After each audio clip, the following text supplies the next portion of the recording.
Nat. And I'm Guy. And this is your place for everything Alberta independence. We're live Monday, Wednesdays, and Fridays. We give updates on the petitions, the signatures. That's always how we start the show because we want to make sure we get this thing over the goal line, especially with an important date coming up later this month, next month on the 7th. So let's get into it. Yes, and we weren't here on Wednesday. Apologies for that, but I did put a notice up. Usually we are here Mondays, Tuesdays, Wednesdays, and Fridays. Well, I was extremely sick. I got food poisoning. I tend to get food poisoning, I would say, probably 2 months. Yeah. But this time it was pretty bad. This time it was bad. I live in Mexico, so I'm not acclimatized to all the foods necessarily, I guess you could say. But I was in bed for literally 2 days. Luckily, Thursday's our normal day off, so I got an extra day, so I feel somewhat prepared. We'll see what happens. Yes. But there is a ton of news because I was shocked, man. I really wanted to go on Wednesday because of what happened with the NDP. Another floor crossing. This is absolutely ridiculous. They're going to do anything they can to get a majority government. Once they get that majority government, they're going to push through censorship bills and try to stop this independence movement. Anything and everything. But before we start, thank you so much for being here with us today. And don't forget to subscribe. It really does help us out and it's free.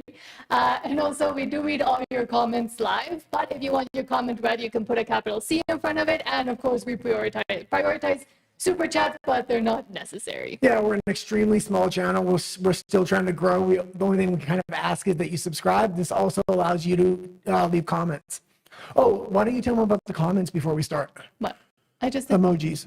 Oh, yes. And if you send comments that have emojis or have links in them, those two things are blocked just to avoid spam. Because we used to get a lot of random messages with spam when we were a teeny tiny channel. And so we just blocked those. But otherwise, we do respect freedom of speech. So you can say whatever you want. And we read all comments. Yes. Okay. Edward says, free Alberta. Harmony, hello, says, faith, prosperity, and freedom. And Mr. Stelia Block says that the sound is very buzzy. Oh. To check the mic connection. Yeah. But you might want to check if it might be your headphones. I'm not sure. Let us know if anybody else. Let us know if the sound does sound buzzy or if it might be. Unplug your mic and plug it back in. It might be his headphones. No, it is buzzy. Unplug it and plug it back in.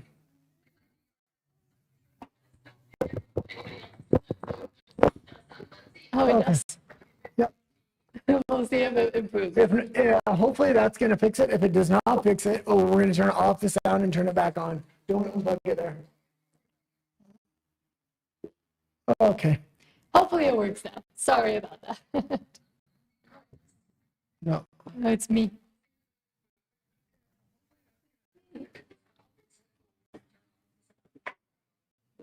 Everything's breaking. Technical difficulties.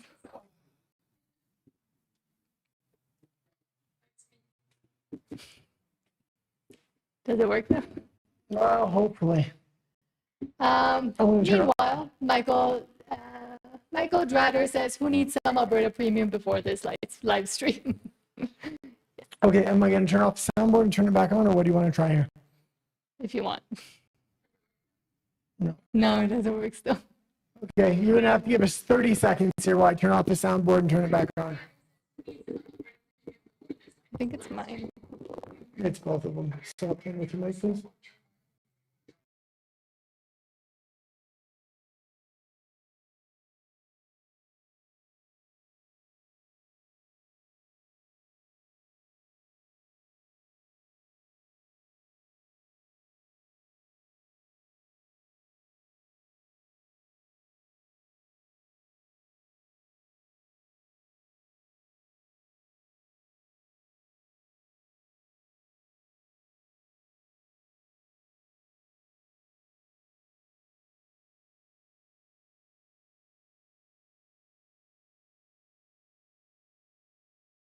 The show. If it's still messed up, I'll have to figure something Michael else out. says, I'll hold you to those 30 seconds. So it was less than 30 seconds, I think. Hopefully that fixes it, though. Yes.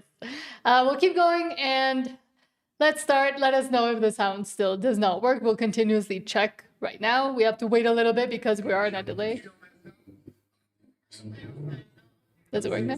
Yep, it sounds good now. Okay, perfect. I apologize about that. Let's get right into the news just so we can catch up here. Clearly, we missed Wednesday. From Marty up north says, update from the petition trail from today. We had a stretch of bad weather, which really slows us down. Karen is now at 500. I'm right behind her. We're averaging 17 signatures on the days they get out. Just for fun, he wanted to try his hand at will go door knocking next week, so that's cool. Yeah, and I kind of always like to start off with where Marty's at. It kind of gives an indication of hopefully where other petitioners can be at too. Now, he's probably the most well-known petitioner, so he's probably getting double the amount of signatures. But if everybody's getting 5 to 10 signatures a day, that's really good. Mm-hmm. It's mainly about the consistency, because even with Marty, it really does add up over time. Yep. And especially with them trying to derail this with the First Nations come the 7th of next month, it's going to be massive. And with a bunch of other things that they're trying to derail the petition with, and we'll get into them in a bit.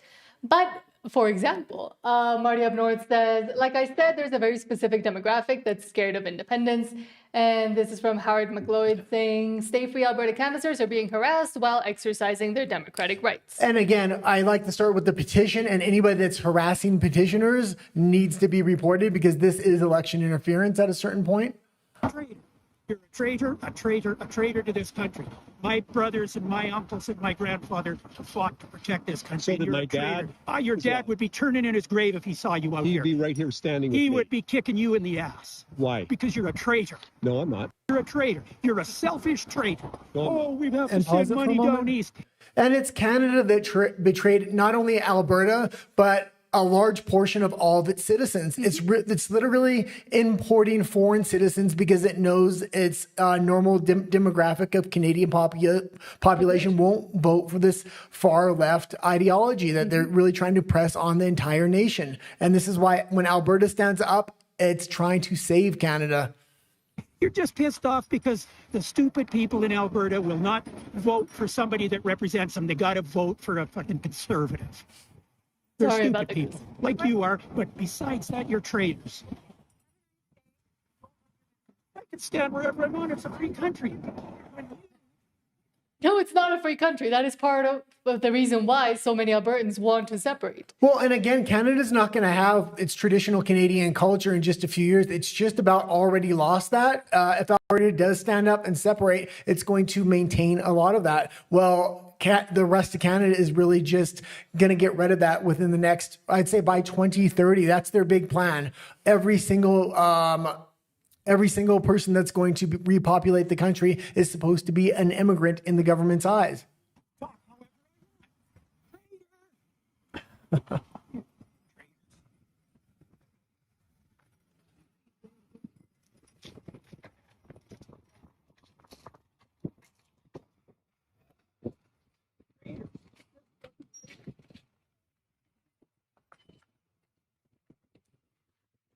And as we mentioned, the attacks will continue to escalate as it gets closer to the date and as they continue to feel more and more threatened of this petition and the referendum actually taking place. Well, when stuff like this happens, it's only good for the movement, especially when it's caught on camera. It's hard to build a narrative for the nationalist side when it's nationalists acting kind of like this. I'm having a tough time talking after 2 days and major food poisoning.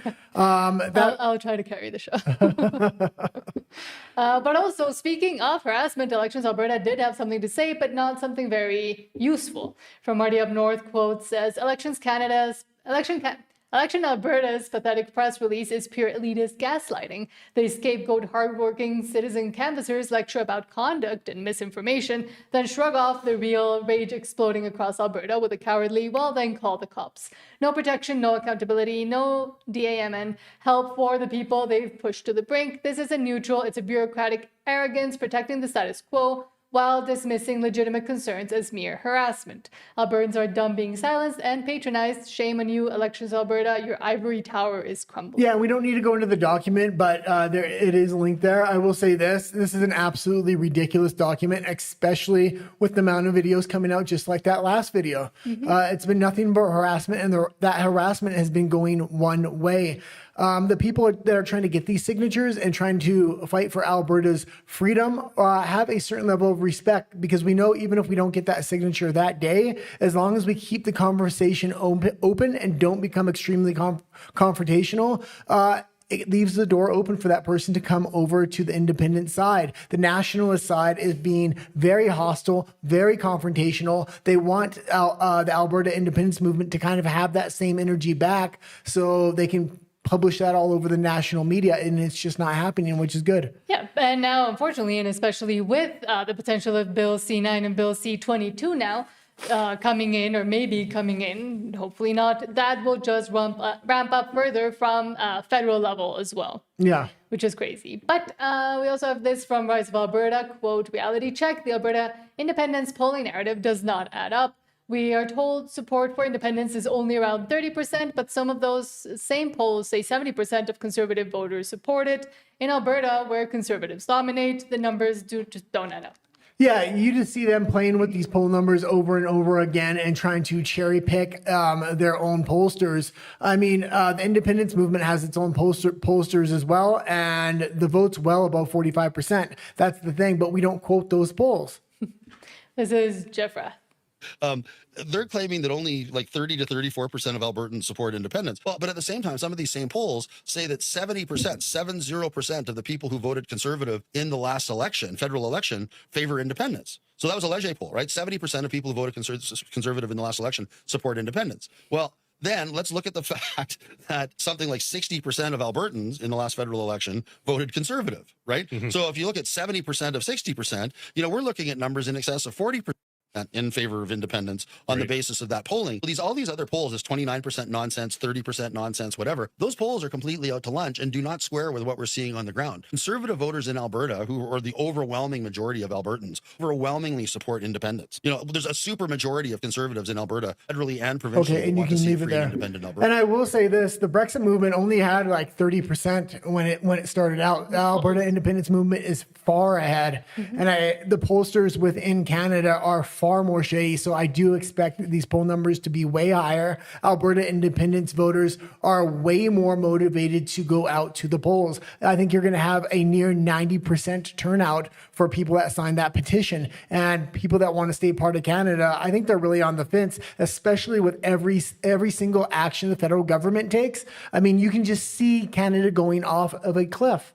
But I also wouldn't be surprised, and we've mentioned it before, of the nationalists and the federal government bringing people in specifically to protest against and try to harass canvassers or try to stop the voting once it takes place. I wouldn't put it past them at this point. And we're also seeing already that, I mean, we're going to talk about this, but everything they're doing regarding First Nations, not just in Alberta, but also using BC almost, I would say, as a testing ground for some kind of action they could try to do within Alberta. Even though, yes, the lands have been ceded, I wouldn't put it past the federal government to join with First Nations in Alberta to say, oh, that was signed under duress, so that has to be completely scrapped, and try to do something else. Or you can get BC Indigenous tribes to saying our hunting land is traditionally in Alberta. We want to expand that territory. You have to go into negotiations, or we want to be part of the negotiations if the independence vote goes right.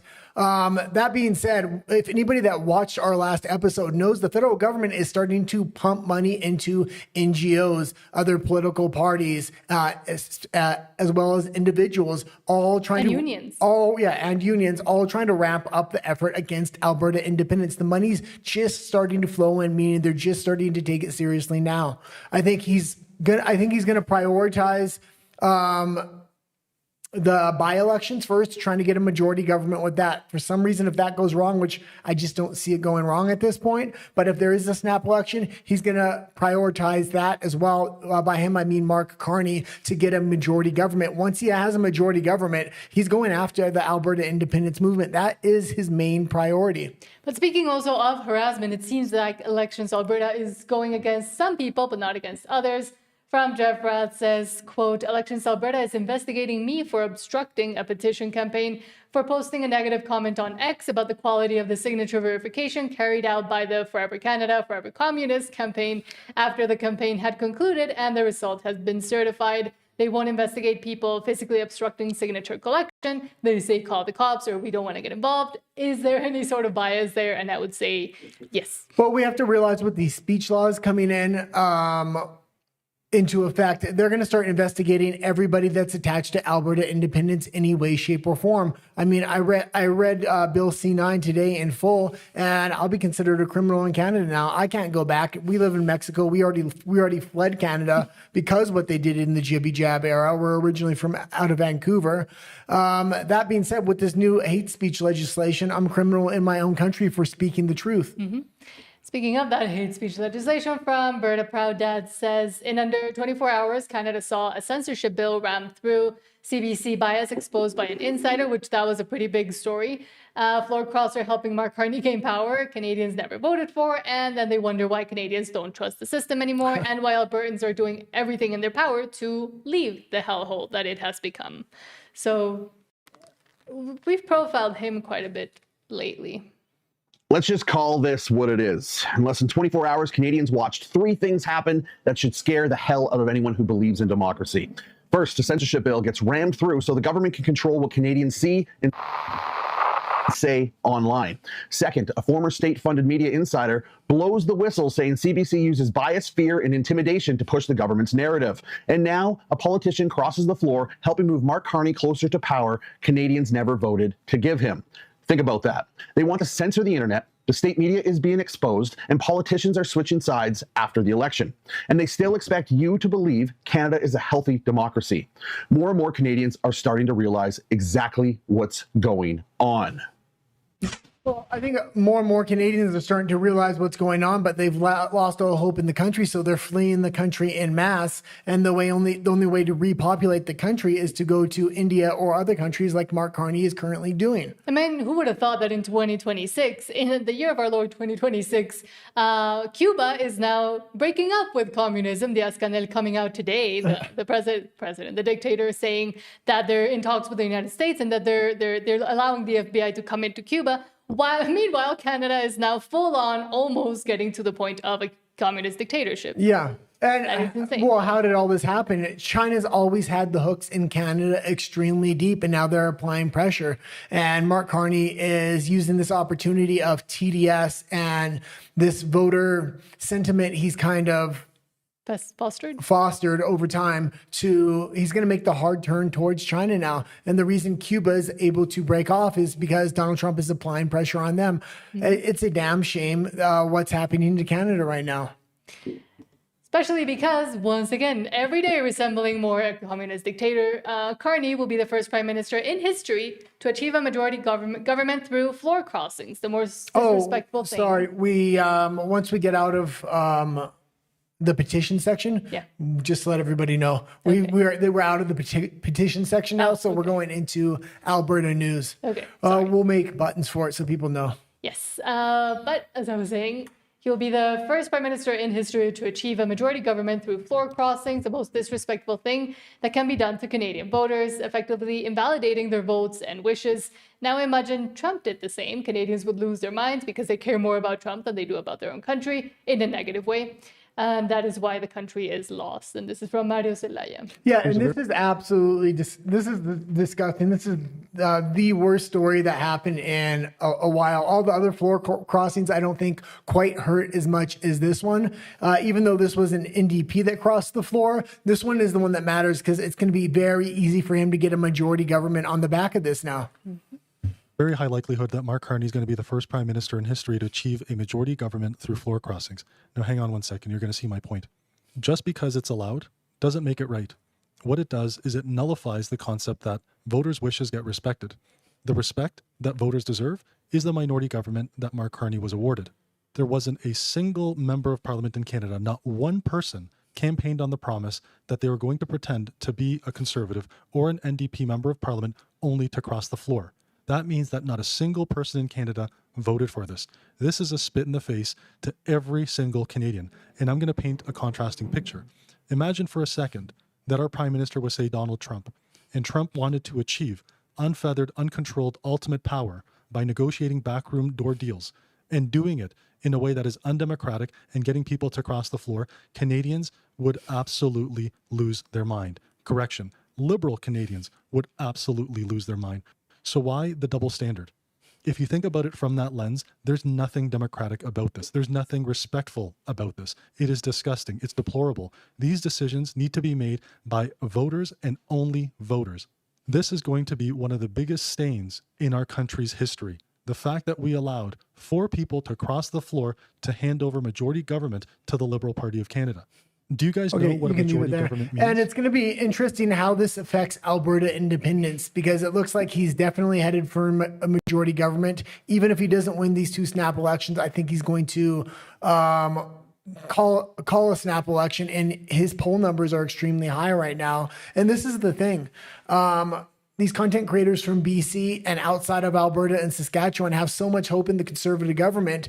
Mark Carney looks like he's going to win a majority government, whether it's a by-election or a snap election. So he's going to get it one way or another. But I think a lot of these content creators have a lot of hope in Pierre Poilievre, and they're going to come over to the Alberta independence movement once Carney gets this majority, realizing the only way to save traditional Canadian culture may be Alberta. Yeah, maybe removing themselves from what Canada has become. Well, because what happened right now, and we talk a lot about this issue when we profile different content creators, a lot of content creators, especially on the national stage in Canada that have more than 100,000 viewers, kind of built their reputation off of the Conservative Party, off of national unity, nationalism within Canada. And when you look at the most popular videos, it's usually Pierre Poilievre and interviews they've done with Pierre Poilievre. Mm-hmm. So they're really scared to touch the Alberta independence movement. A matter of fact, when I was looking for content creators to kind of profile, I would go to their videos. Most popular video, usually Pierre Poilievre, but then I would type in Alberta independence or Alberta, nothing on the subject. And speaking of that floor crosser, here it is from Marty up north. Quote, none of it NDP MP Laurie Idlout will cross the floor to join the Liberals, according to NDP interim leader Don Davies. Quote, the position of the New Democrats on floor crossings is long-standing and clear, he said. We believe that when someone rejects the decisions of their electors and wants to join another party, they should put that decision to their voters, which she didn't. The Liberals now have 170 seats in the House of Commons, meaning Prime Minister Mark Carney is just 2 seats shy of a majority. Yeah, and it is all planned, in my opinion. Well, and see, was the next article actually her statement or no? Did I put it in the right order? No, it's not. Okay, well, she did give a statement, and if her statement's true, it's more respectable than anybody else that crossed the floor, but I still, it's... What did she say? I'm going to get into that right now. Why don't you talk for a minute? I lost my train of thought. Well, I mean, and this is the floor crossings is crazy because it is something you expect out of, and I'm Mexican, something you expect out of Mexican politicians. They do that all the time, but it is also why we are continuously called a narco state, because that is the way things work over here. And I think in a way it might be good for at least some Canadian voters to realize the level of corruption that their own politicians, the people that they've elected and put up as what they thought was going to be a good idea or get their ideas represented, what they actually are and what they are actually looking for, within the Canadian political system, which is just gains for themselves and not actually listening to their constituents. One more reason into the giant scoreboard of why Albertans specifically, but most Canadians are also sick and tired of the way the country is run. Okay, yeah, I was seeing if I put the article somewhere else later on. I don't see it. That being said, kind of what she said was, everybody knows the NDP's a disappearing party now because they were such a far left party and the Liberals are now going so far left. There's no need for the NDP. So every election, they're going to slowly disappear. What she said was she has no political power as an NDP member for the constituents she's representing. So she crossed the floor because now she's going to have a voice and be able to get things for her constituents, which is actually true. And she's just straight up honest about it. Mm-hmm. That being said, I don't like the move. I don't like how Canadian politics is even structured in this sense, or in a much larger sense, where how the seats are kind of divvied out, where only Ottawa and Quebec even matter at this point. Exactly. But now I'll read some of your comments before we get into the next section. And again, I had food poisoning for the last 2 days. I'm just coming back, so I'm having a little bit trouble catching my speech here. Mr. Celia Vlog says, there's 300 plus signatures in my small town of 2,500. That's good. Wait, repeat that? There's 300 plus signatures in my small town of 2,500. Oh, that's fantastic. Hopefully they can get more and more. Make all the 2,500. Well, and then Marty up north, it might seem like he's not getting a ton of signatures, but again, he's in a rural area, so he's not in a downtown core like Calgary or Edmonton. And even that being said, there's not a lot of downtown cores within Alberta.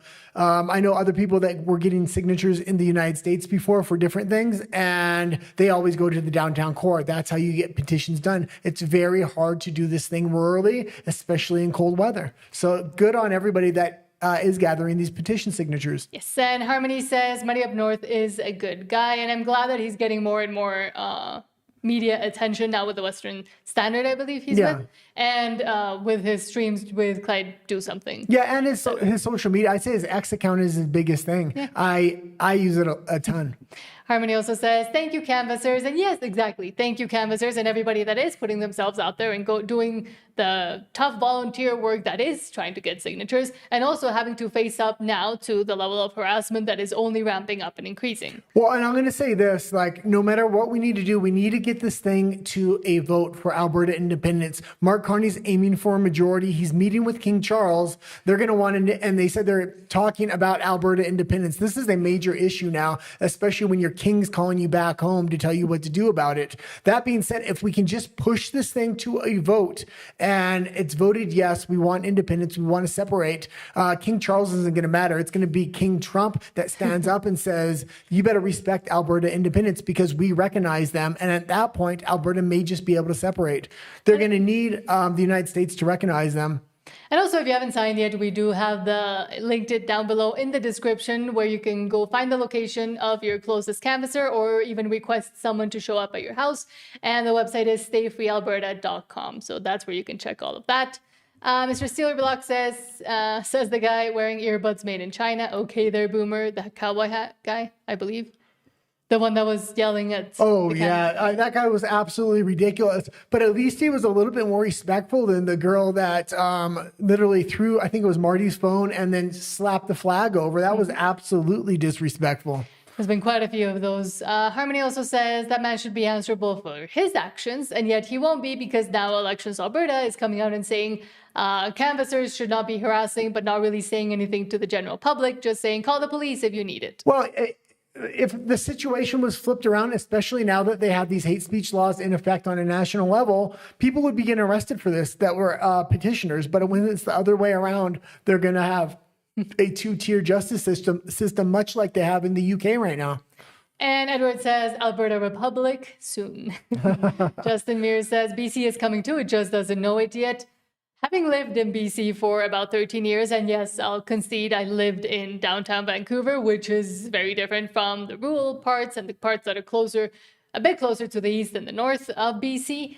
I don't know yes, most people are sick and tired, but there's too many lemmings on the street. No, absolutely not. BC would be coming with Alberta. I worked in the mining sector as well as the oil sector within BC, and the interior as well as the north would want to separate at that point. The problem is the population bases in Victoria and Vancouver. That's fine, that being said, I still think they would separate because if the economy goes off a cliff there, even people in Vancouver may wake up. That being said, the federal government knows this, and if Alberta goes, they're going to need somebody to tax to high heaven, and that place is going to be BC. They're finally, for the first time, tell BC to start exploiting their natural resources so they can tax them and replace Alberta. And because of all the Indigenous land claims that are going on, there's literally 5 levels of government in BC right now, and this is a coordinated attack to make sure BC can never leave Canada like Alberta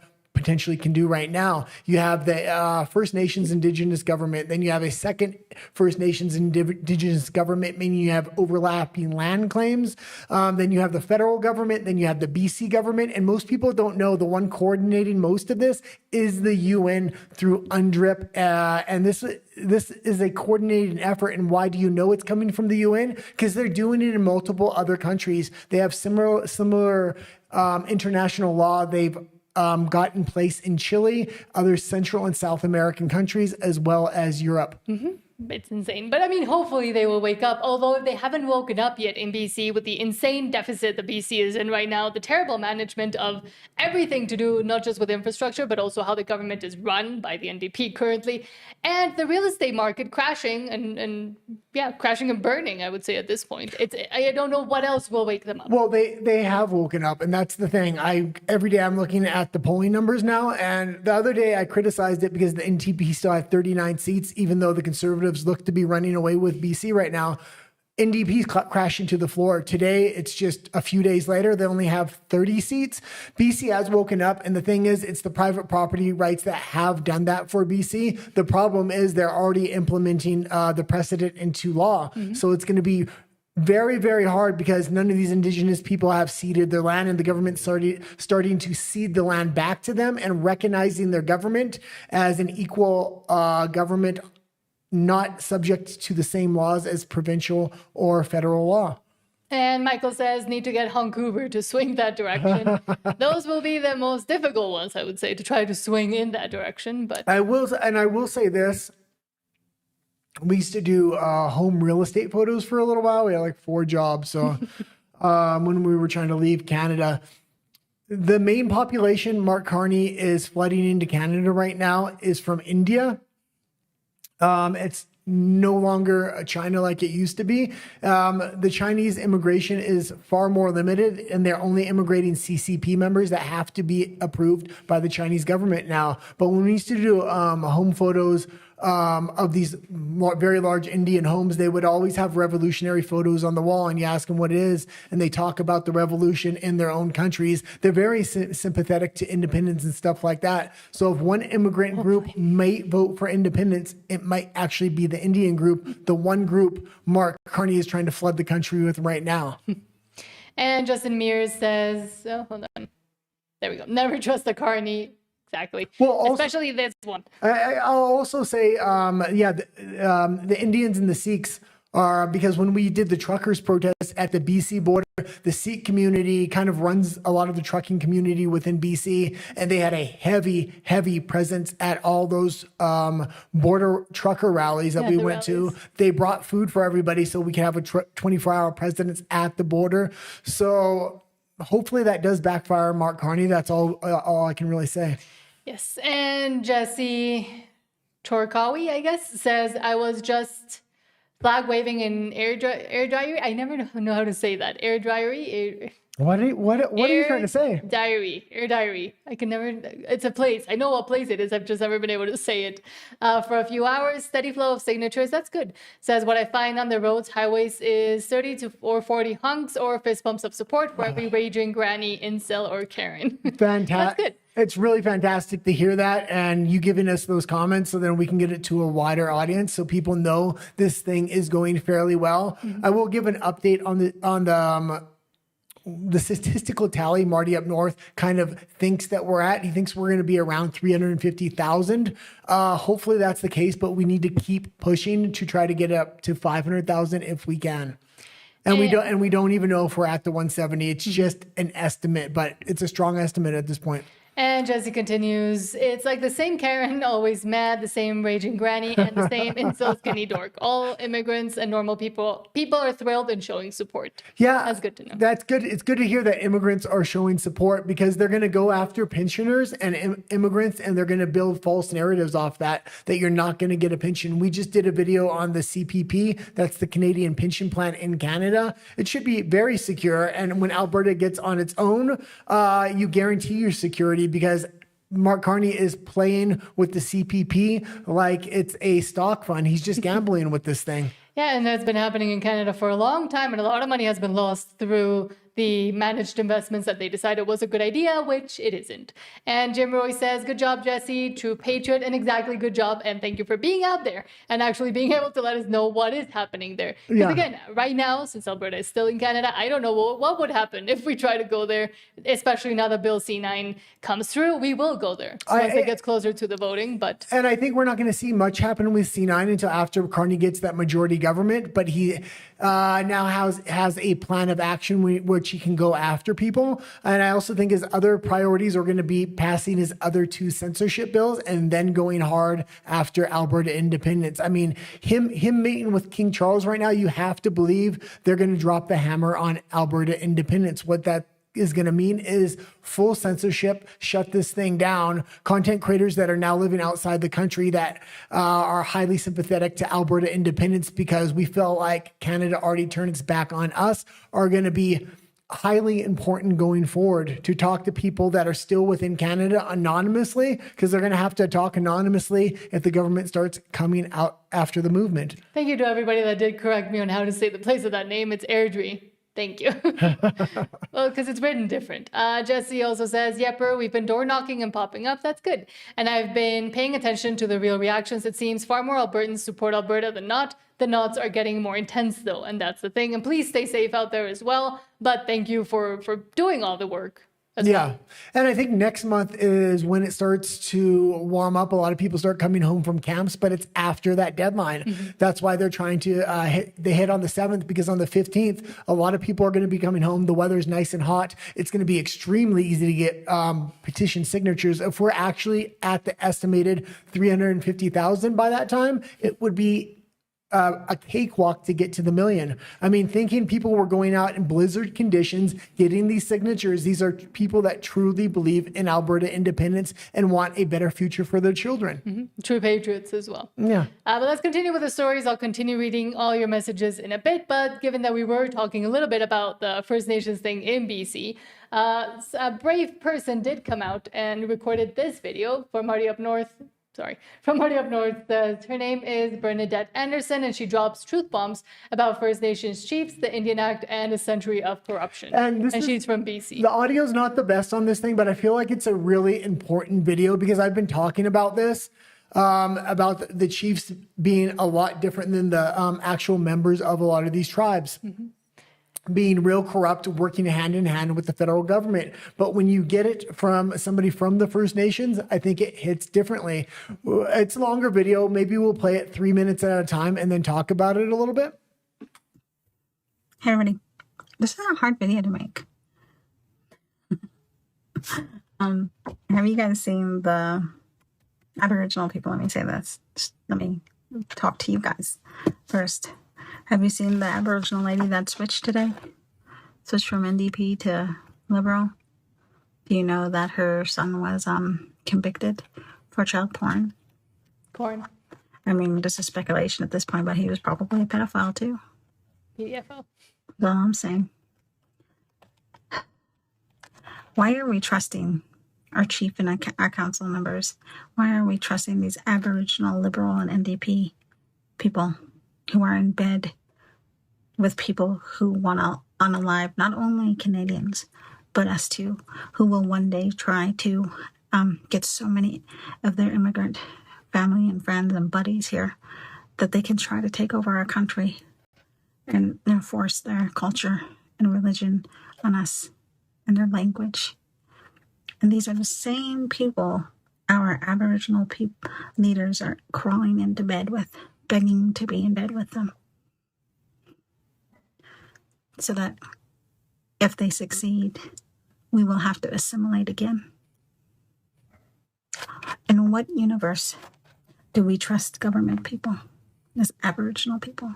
And pause it really quick. Take them at their word. And we'll just, we'll continue to go through the video, but we'll pause it every few minutes here. That being said, people like this that speak out aren't the people that are going to live on the reservations. It's the people that have already left. Because if you live on a reservation and you talk like this, there's major repercussions. We know this because of other Aboriginal or First Nations people that have spoken out, and there's been real physical consequences to them speaking out. Mm-hmm. Word. Is it just because they're Aboriginal we're supporting them? Is that the correct way to go about voting for people who have the power that affects us and your grandchildren? People who are in bed with the enemy? These leaders, these chiefs and councils across Canada are in bed with the Liberals and NDP parties. They are making closed-door deals. They are selling you You need to wake up, Aboriginal people. They cannot be trusted. They cannot be trusted. You either need to wake up and start standing up against this corrupt system that we're in, the corrupt Indian Act that we are being silenced by, oppressed by. Okay, by and our you can leave it leaders. there because it is a little long, but I do highly recommend the whole video. And I hope more people come out with videos like this. And Marty up north has it on his profile. Yeah, and the same thing the Canadian government is doing to Albertans and treating them like a doormat for well over 100 years now. That's why there's been an independence movement since 1905. The Aboriginal leaders are doing to the members of their tribe. Mm-hmm. And yet, in the most, I found it incredibly ironic, but in one of the most ironic moves, we did see a bunch of chiefs going back to the king that they had gained independence from, and now crying off over there. And this was probably the most crazy move, and Mark Carney's going over there to talk to King Charles specifically about Alberta independence, it was said to be. Keith Wilson says, quote, courts have upheld treaties as binding agreements with the Crown, including land secessions in historic treaties. Canada's autonomy was recognized in 1931, and the Constitution was partiated in 1982. London does not govern Canada, and the King has no personal governing power here. Even though Canada wanted to separate from the King, now it's in part because of the whole First Nations issue, and now they're going back. They're going to look at every underhanded trick. They're going to give Mark Carney a majority government to throw every monkey wrench in Alberta independence they can. And then if King Charles has to do some kind of law that he still has power over Canada, I'm sure they're going to try to do that as well. It's crazy to see these Aboriginal tribe leaders going back to the King of Canada here. I mean, in the States, they were having no King's protests. Mm-hmm. And in Canada, they were trying to unify with these no King's protests. Canada always had a king. We know they always had a king. Part of the Alberta independence movement is to break free of that king. Yeah. And Shane Wenzel says, one thing I'm trying to understand is the argument being made here. Some of the same nations that argue they never consented to be a part of Canada are now appealing to a foreign monarch thousands of kilometers away, to the monarch of that country they said they didn't want to be a part of. A delegation of First Nations met with King Charles today to invite him to Canada. They also raised the Alberta separatist movement. The delegation of 7 First Nations leaders from Treaty 6 are from Saskatchewan and Alberta. They presented His Majesty with an invitation to Canada next year to mark the 150th anniversary of the signing of Treaty 6. They also took the opportunity to shed light on the separatist movement in Alberta. The chief says the Crown's obligation is to protect and uphold the treaty as their relationship is with the Crown. Alberta's Indigenous Relations Minister says she wants to follow up on those meetings. Dialogue is important at every level about a number of different issues. Everybody has their perspective. I'd be interested in learning more about what comes out of those meetings, and certainly I do want to speak to Grand Chief Pete as well. Minister Rajan, a delegation of First Nations. Yeah, and it's absolutely disgusting how King Charles has sold out his country of the UK. The UK is not a dying country, it's a dead country at this point. The amount of immigrants they flooded into that country to get a new voter base to vote for these crazy globalist policies that they knew citizens wouldn't vote for. And now they're doing the same thing in Canada, and they want to, and the King is really kind of pushing around his power with Mark Carney now saying he wants to talk about Alberta independence, going to meet these First Nations. I mean, he's more than willing to hand over Canada back to the First Nations, which is working together with the UN and then to create a global governance structure. I do miss Queen Elizabeth at moments like this, but for the longest time, the monarchy, especially in Canada, but also in the UK, was more of a decoration, a flower pot that you had there, you had on your bills and on your money, but it didn't really mean that much. And now it seems like it is those same people that wanted to completely get rid of the monarchy going back to, that's the ironic, insane part, that they're going back. And this is where my theory comes in, where they might say, well, that ceding of land was signed under duress, so we have to go back to the king and say we need to re-sign that. Well, the founding of redo that. The founding of Alberta was done under duress. That's the thing. It never actually voted to be part of Canada. I was looking into it. It's a little bit crazy, but it's funny that you brought up the UK's money because they're taking off Winston Churchill and all their historical figures off their bills, and they're going to replace it with a beaver and a hedgehog. Crazy. They're insane. It's like they're ripping down of historical statues and stuff like this. They want to get rid of it on their money and every other place they can. They want to erase history. Yeah, they want to be the new conquered country of Yukanistan. It's Marxism, straight and forward. Speaking of Marxism, straightforward, and what we can and cannot say from Table Salt, quote, the government of Canada just tabled a new internet monitoring bill, which is the one that I was talking about, which requires electronic service providers retain prescribed metadata of user activity for at least 1 year. The bill text has not been released yet, but it also seems to have something to do and implications to do with CSIS, and CSIS being able to gather information through providers. Internet providers. Yeah, and I'm concerned with this one, but I'm less concerned. The most concerned one I was with was the first one they've already passed, or they're about to pass. They have 2 others waiting on the shelf, and now they're already building a 3rd one here. This is going to be absolutely insane. You think about what they're going to go after. Top of the list is Alberta independence, to be frank. There's nothing else they are going to want to go after. And of course, they're couching it all in the language of, oh, it's to protect, it's for safety and security of children. So nobody can be exploited online. But of course, it is so CSIS specifically, but also the government of Canada in general can find specific IP addresses and actual location addresses like the UK does now, so they can go arrest the people that are not saying the uncomfortable things. They want to be able to tell people what the truth is and what the truth isn't. Meaning, even if you have a truthful statement, but the government considers it hateful, you can be arrested for that. And they want to send a chilling effect through the population to make sure they don't post things that the government disagrees with. Marty up north's account's going to get banned.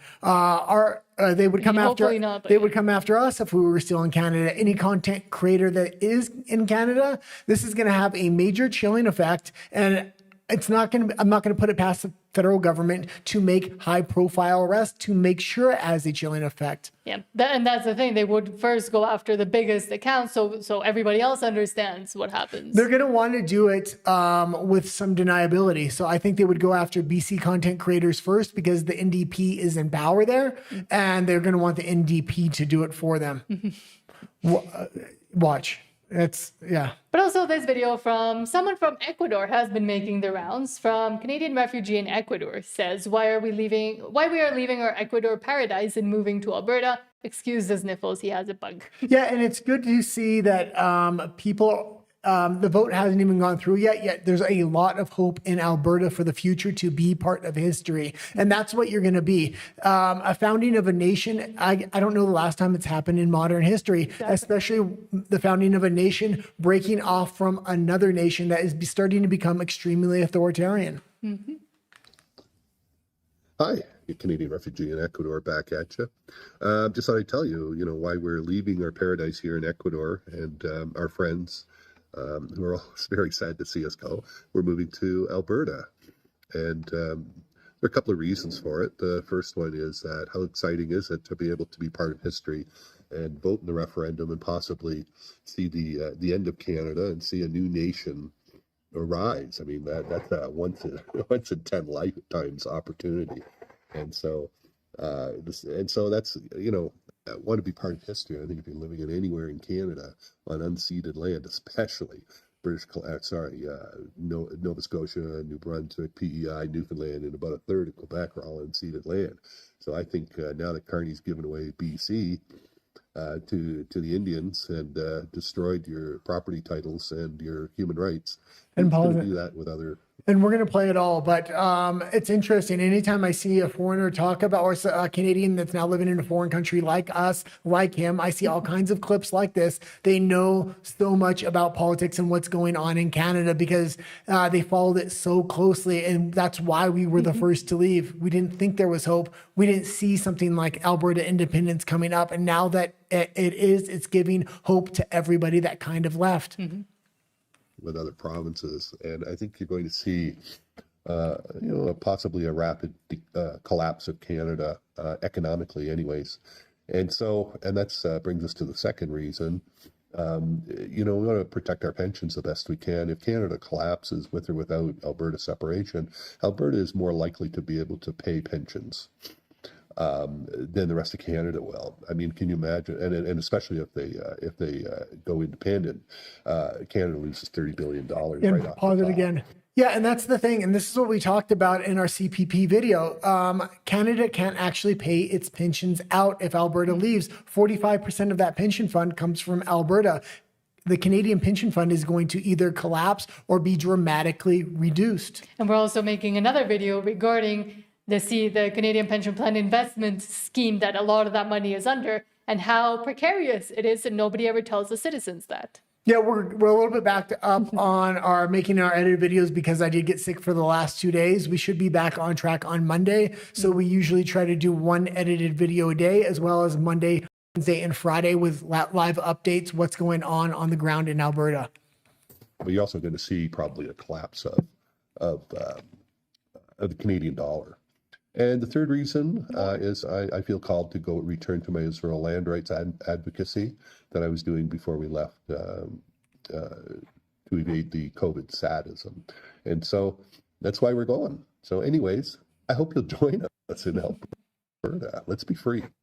Yeah, fantastic for him. That gentleman is called, it's CDN refugee in Ecuador, if you want to find him. Well, yeah, and absolutely fantastic for him. And if Mark Carney does get some majority government and he tries to flood Alberta with immigrants from foreign countries to vote against this thing, it's going to be really up to a lot of other Canadians that are disenfranchised, that live in BC, Saskatchewan, and the other provinces to flood Alberta right back with voters that are going to vote for independence. Yeah, but good voters, not the crazy ones that have destroyed their provinces. We have to have a strategy for what's Carney likely to do if he gets a majority. One of the big things is, he's not going to.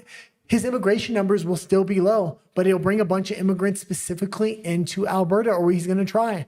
And behind the scenes, God knows what the politicians in Alberta are actually going to do and what kind of bribes are they willing to take. And I think he mentioned something very important there at the beginning. For pensioners, yes, they have the ability and the opportunity to be involved in the creation of a nation, but especially, and this talking point should be out there for any young Albertans that might be still thinking about it or that are full on for Alberta independence, that they have the opportunity to create and be part of the building of a new nation. And you don't get that every so often, especially in the Western world nowadays. So having that opportunity as a young person to essentially determine your future and those of your peers is crazy not to take it. And it's especially looking at the lack of opportunities and the state that of Canada in general for young people, I think that is a very exciting proposition for many. And if it is phrased in that way, in the way of you can be part of history, it could make a big impact for those younger, maybe people, younger voters that might sign or might not. I think that could help push them over the edge. Definitely. I think there needs to be a two-pronged movement going here. Economics is what's going to get Albertans to vote for independence, and it's going to make people that are on the fence that live in Alberta decide to either not come out to the voting that day or to come out and vote for Alberta independence. The other campaign that needs to happen is a national level. On that national level, you have to highlight all the cultural reasons that are happening, the direction Canada is going, and the direction Alberta is going. We see the strategy now forming from Danielle Smith, Pierre Poilievre, Jason Kenney, and other national figures on the national side. It's economics, economics, economics. Why? Because they're going to throw an absolute goodie bag of pipelines, natural resource contracts if this Alberta independence goes too far. And they're going to say, see, we fixed it. They're trying to frame it all around economics so they can say they fixed it. Mm-hmm. Speaking of Pierre Poilievre, I will read some comments now. And it's not, just to make it clear, it's not about economics. Mm-hmm. Economics is the reason you can leave confidently, but it's everything else is the baseline of why you want to leave Canada. And economically, even if they give you these pipelines and these natural resource contracts, they come with all kinds of strings, and you're going to be handing the majority of that money right back to the federal government. Speaking of Pierre Poilievre, Michael says, Poilievre is no savior. He's my MP in Battle River Crowfoot, and his campaign office in Camrose is now for sale or lease. Yeah, and this is what we've been talking about. When he needed help, when he needed a seat, they literally gave it to him.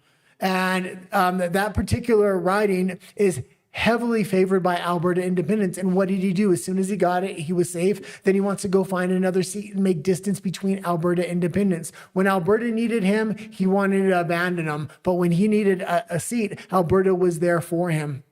Exactly. And Michael also says at this moment, Claudia Sheinbaum is looking more appealing than Mark Carney. I mean, unless you live here, but she has been cooperating. She has been doing the one thing Mark Carney has completely avoided and said no to and closed the door to, which is cooperating, at least in the shadows, with Donald Trump. I mean, Claudia Sheinbaum has been making those agreements because she knows what's on the line for her. The great thing is, she is a far left ideologue, but yeah, she is cooperating behind the scenes. The problem with her is if a Gavin Newsom or a Democratic president gets in the United States, she's going to go right back to China or right back to her old ways of being a far left ideologue, just like Mark Carney. The thing is, Trump has enough leverage over her where he's really focused on the Western Hemisphere. She's cooperating with him, which I was kind of surprised, especially considering Mark Carney isn't. And she's having major benefits for it. So, and this might be a little bit too much insider baseball here about Mexico, but right now her popularity, even within her own party, is waning. So we'll see what happens. There's even rumors and talks of them ousting her. So we'll see. Because there's still like 5 more years to go. Here it's 6 years per presidential terms. Yeah. So that's a long time. Republic of Alberta says the Keystone XL pipeline runs the entire length of Pierre's Battle River Crowfoot riding, and he refuses to advocate for it. And that's the thing with Pierre. We have a whole video where we talk about how he's always $1 short and a day late. Yeah, say by some miracle he gets in, it's going to be a minority government. He's not going to have enough power to actually change anything. And he's going to try to put Alberta independence on ice, saying, oh, I'm fixing things. I'm giving you these little crumbs.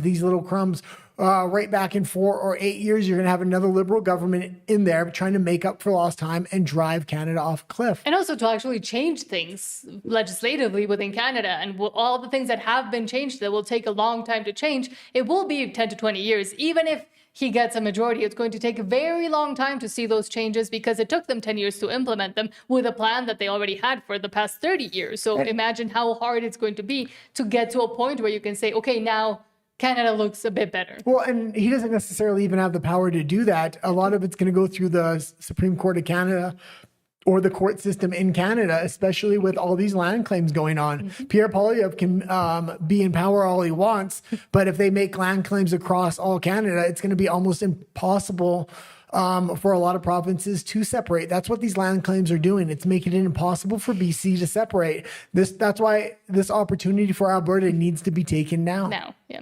Jesse says, Pierre's problem is no one knows him. The U.S. knows him as the guy who lost what we should have won, and their impression is he will just lose politely rather than wanting to win. Yeah. At this point, I used to be a big fan of Pierre Poilievre, and I do like a lot of his policies, and he's able to diagnose things fairly good, but he has to abandon a lot of his first principles in order to appeal to an East Coast voter. Yeah. And there's just so much wrong with Canada at the founding of the nation within the Constitution. It's just not Pierre Poilievre isn't going to be able to fix it. Yeah, and Jesse says he needs to do an end around. If Jesse's still here, let's see where he's from. If he's from Alberta or BC. Yeah. He says he needs to do an end around our media and use the U.S. media. He missed an opportunity going to the U.S. with Jamil. His handlers really suck. Well, and he missed all the opportunities to be able to go on independent media and podcasts in the U.S. before the election. He did not do that, which we also discussed in that video we made about him. That's infuriating. Well, his handler at that time was his ex-girlfriend, which was crazy. She completely blew that. He was ahead in the polls. If he would have just gone to the United States, and if he wouldn't have made ill with Donald Trump Jr., which then he made ill with the rest of the Trump family, he could have had a different strategy going forward. But he, again, just like he wants to make distance with Alberta independence, he thinks it's not good for his branding to say anything good about Trump. And I think overall it's going to backfire on him, because if he would have taken the opposite position of Carney and built that up over time and maybe not been best friends with Trump, but talk good about when Trump does do good, he could have said, well, I can foster a deal because I have good relationship with Donald Trump, because Mark Carney obviously doesn't have good relationships at this point. Republic of Alberta says Pierre's problem is he's a federalist bag of douche. I have to say it Yeah, that way. absolutely, Yeah. absolutely, and that's the thing. And I feel sorry for all these content creators living in BC and back east.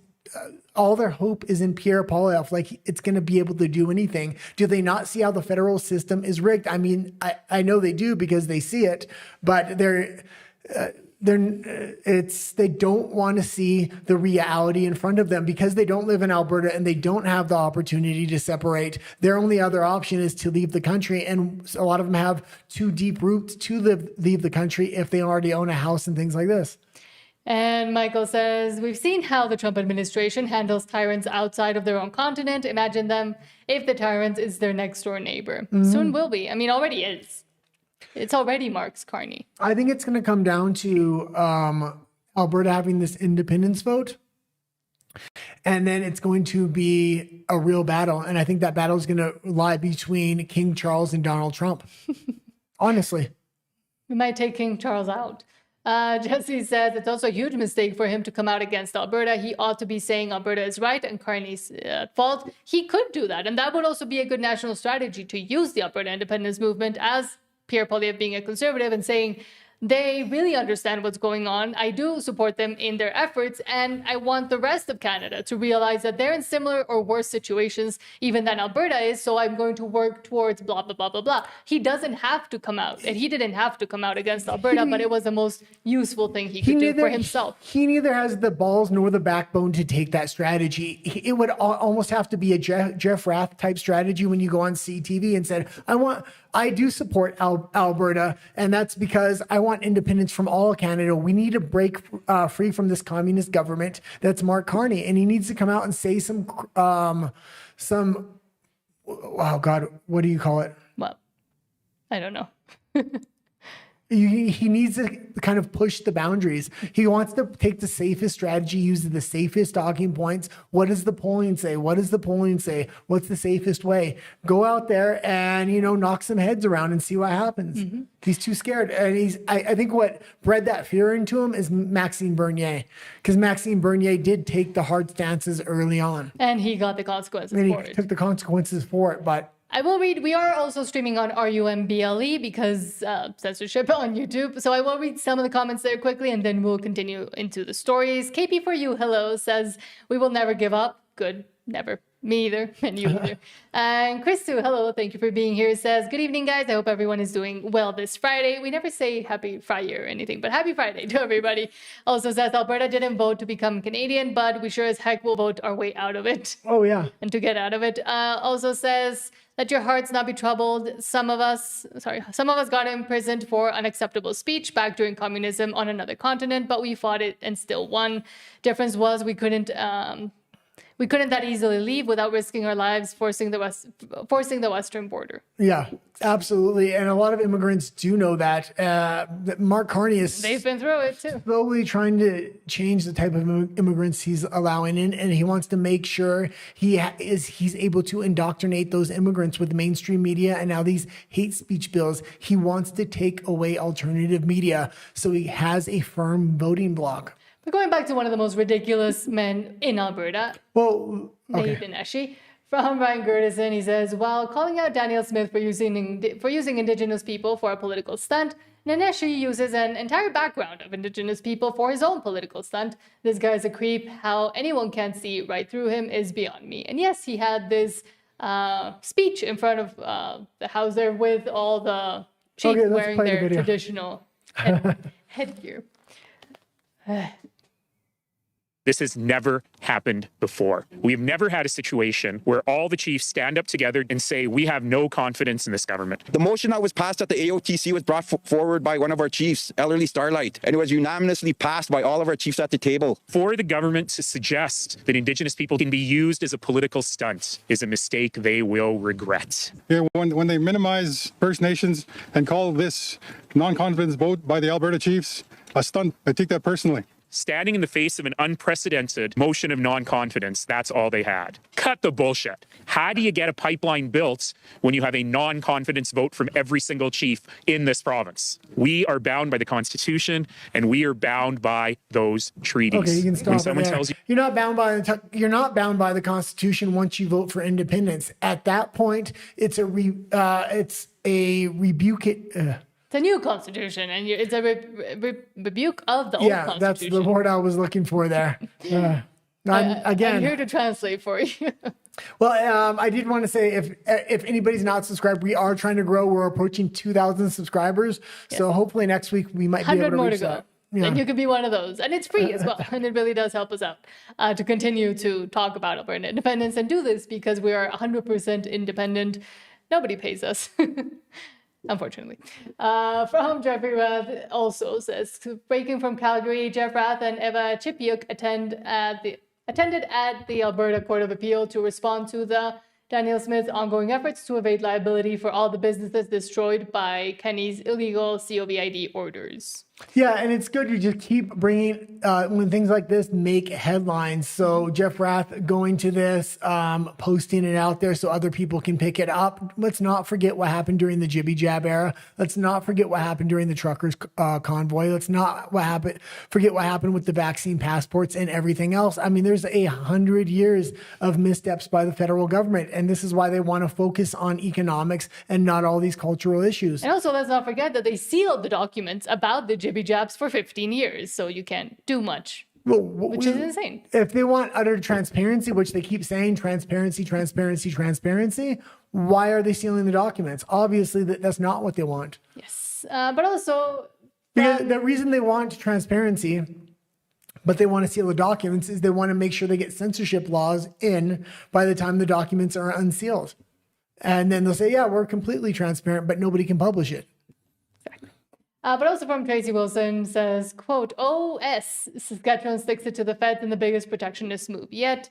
Babe, pack your ass, let's move to the prairies and store our own guns on behalf of the province. And yes, this was an interesting move by Saskatchewan. Mr. Chair, I'm pleased to offer opening remarks for Bill 42, the Saskatchewan Firearms Amendment Act 2025. This act is about both public safety and recognizing the rights of Saskatchewan's lawful firearms owners. This bill contains two sets of amendments. First, the amendments provide legal firearm owners a right to fair compensation for lawfully owned firearms that are rendered valueless by the federal government's recent firearms laws. Under these amendments, a firearm is deemed to be seized by the federal government if, firstly, the firearm is subject to the new federal firearms laws, and secondly, the owner does not receive full fair market value compensation under the Act within 12 months after the federal law comes into effect. If the firearm is deemed to be seized, the owner may submit a request for valuation by the Saskatchewan Firearms Commissioner, and the Government of Canada is required to pay the owner the full fair market value of the firearms. If the Government of Canada refuses to pay fair market value compensation to the owner could choose to bring a claim against the Government of Canada for recovery of that compensation. These compensation rules apply to handguns that were impacted by the former federal Bill C-21 and firearms that have been impacted by federal orders in council. Mr. Chair, additional House amendments will also be moved today respecting these changes. Section 117.08 of the Criminal Code exempts individuals from certain federal firearms laws when they are acting on behalf of a provincial government. These House amendments allow Saskatchewan's Firearms Commissioner to designate individuals who are acting on behalf of the Government of Saskatchewan for the purposes of Section 117.08. Under this change, okay, and you can leave it there because it's going to be a lot of legal talk. But I will say this: this is a small step forward, but don't trust your provincial or federal government too much in Saskatchewan, especially if you want to get independence. The one good thing Jeff Rath did early on, because he'd seen it coming, was put distance between him, Danielle Smith, not only him, but him in the independence movement, and Danielle Smith and Pierre Poilievre. He knew what side they were going to take. So just because Scott Moe does something good, don't forget when he was sitting right next to Mark Carney, when Mark Carney was talking about the New World Order. Mm-hmm. But also from Jim McMurdy saying, quote, I'm not going to live under the Musqueam, just watch me. And unfortunately, it looks like yes. I am not going to live under the Musqueam. I'm not going to live under anybody else. But the established laws in this country that my family members long ago helped build, and where people more recently to Canada have improved upon. That's what we're doing in Canada. The whole thing about our Indigenous title is an absolute farce. They have no title over anything. And if I went back to Ireland or Scotland, nobody would give me Indigenous title. So they're not going to get it from me here. Yeah, he can talk a good game, and that sounds great. Yeah. But if he lives in BC or anywhere else across Canada other than Alberta, he's going to be living under Musqueam title. And if he owns a house, he better start selling now, and he better start selling at a discount. Alberta's the one province that has the easiest path to independence because the land is already ceded, but it's only ceded, I think, for a short amount of time. They're going to try to find loopholes in this thing. And they will, or they'll make them up. They will. Yeah. Again, I see them using the whole under duress thing to be able to strip the ceding of the land. Mark Carney's going to need a majority government to do that. But this first vote on Alberta independence, they're going to try to say it's not clear because it's on a ballot with other questions. So they're going to say, well, we're going to have to do the question again. They're going to get another year. It's going to be crazy what happens here. And hello, Joe Rush, and thank you so much for saying to smash the like button, share, and subscribe buttons to smash all of those, and saying, look how close we are to 2,000. Cheers, and thank you so much for thank you support. Thank you for everybody that did get us almost to 2,000. Yes. It was a lot of growth in a short period of time. So, and it kind of helped us expand the show as well. Mm-hmm. So. There's a lot of comments coming in. Because we only used to do the show a couple times a week. Yes. And mostly just geopolitics. So we would talk about everything. But now that's on Tuesdays. We do that. This gives us a subject to really focus on that we can make a real difference in. And if any political difference is going to have a impact like this, I don't know of it. And this could totally change the paradigm between citizens and its elitist government trying to take the country into communism. A lot of countries in the West are doing the same thing right now, but they don't have an opportunity for independence. Jesse says, your comment on the CPP. Rebel News posted numbers that if we kept our CPP contributions instead of the CPP invested normally, we would each have made over $1 million. It's a crazy amount. Yep. I think we played that clip in our video as well about that Rebel News had. Yep. And just quickly, Republic of Alberta says Smith has dumped 1 million migrants into Alberta and forces us to pay for them while providing terrible services. The youth unemployment rate in Alberta is estimated to be 36%. Yeah. Because who's taking those jobs, those entry-level jobs that used to be very useful for the youth? Well, and the government is subsidizing a lot of these immigrant workers, and the fact that I just said that right now is going to be considered hate speech in a couple weeks in Canada. It's absolutely disgusting. They want to rewrite the truth, rewrite history. And also, thank you so much for all the comments. They keep disappearing on me. That's why I'm trying to do a few at least before they disappear. Well, and if anybody has a super chat, we do interrupt the show and we do read it right away, just so anybody knows. But we do try to read all the comments throughout the show. And if you want your comment read as well, you can just put a capital C next to it. That'll let me know that you do want it read out loud.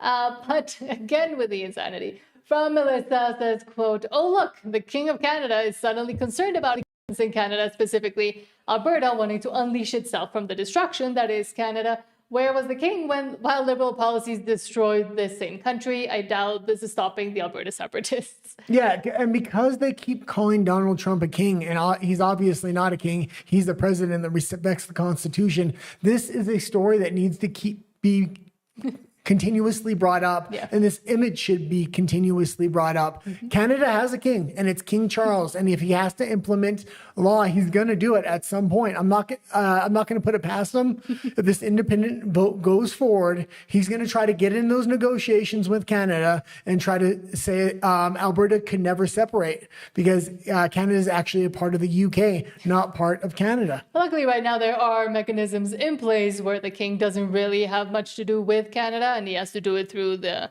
appointed person, et cetera, et cetera. It's really hard for the actual king and the monarchy to get involved, but there are certain booby traps out there where they could do it if they really, really wanted to. Well, it's the same thing that they said in the UK. He actually has a lot of power. People have been digging into it because they want him to get rid of Keir Starmer, and he actually does have that power. So it's not just a title role that he holds. Yeah. But from Juno News says, quote, Prime Minister Carney confirms a meeting with King Charles III, who recently met with Treaty 6 chiefs about Alberta's separation concerns. Carney highlights the King's focus on Indigenous rights, adding the discussion will cover various topics without prejudging specifics. And this just looks like dystopian to me. Who the hell is standing behind them? What are they wearing? I looked at this for a few minutes and I'm like, who are these people? Then I figured out, oh, they're military because they're dressed in camouflage. You have a bunch of women with glasses, small Chinese CCP members, it looks like. I mean, I'm not saying that's what he is, but they are trying to recruit the CCP. I mean, you got a fat guy way in the back there? That's the standard of the Canadian military. And apologies to anybody that is a true patriot and true member or veteran from the Canadian military back when it was useful. But let's see what he said. Prime Minister, your office says you will have an audience with King Charles following your meeting with Keir Starmer. The Treaty 6 chiefs spoke to King Charles about their concern that Premier Danielle Smith has not denounced Alberta separation. Is that a topic that you will also broach with the King? Well, let me say a couple of things, that, if I may, Judy. Which is, first is that His Majesty, in all of my experience, takes an intense interest in the rights of Indigenous peoples, Treaty 6 territory. Yeah, we know he takes an interest in Indigenous people from all over the world because he's trying to flood his freaking country with them right now from India. Treaty 7 territory across the Arctic. He will be very interested, first and foremost, just by his nature, I know this, in terms of what we're talking about today, the progress that's been made, what's coming next, the impact of climate change on the North. These issues are front and center and constant for him. The second thing is that, it is, there will be a form of readout of the discussion that we have. I don't want to prejudge the discussion that we have. He had quite a fulsome discussion with the Treaty 6 chiefs, I know, in the last 48 hours, and there are many subjects for him and I to raise. Thank you. Yeah, and King Charles is trying to hold steadfast with globalism, and he's using Mark Carney as kind of the head figure for that. A lot of people believe the true conflict in Iran and what's going on behind there is a civil war between the United States and the City of London. If you don't know who Martin Armstrong is, the Prometheus Action Group, or Tom Longo, I highly recommend those three people. They talk a lot about the conflict going on behind the scenes between the City of London and Donald Trump and how Canada is involved in that. They also support Alberta independence a lot. They went up to Alberta for the last conference they had, especially Martin Armstrong. He controls a lot of the way finances go behind the scenes. So he's going to be probably an important figure if Alberta does get its independence. Mm-hmm. But also, I will say, I said I miss Queen Elizabeth II, but at the same time, the British monarchy under her and the British royals were able to maintain a pretty neutral stance. That was her stance, to remain pretty neutral on world conflicts, letting the actual presidents, prime ministers, etc., deal with all of those by themselves almost.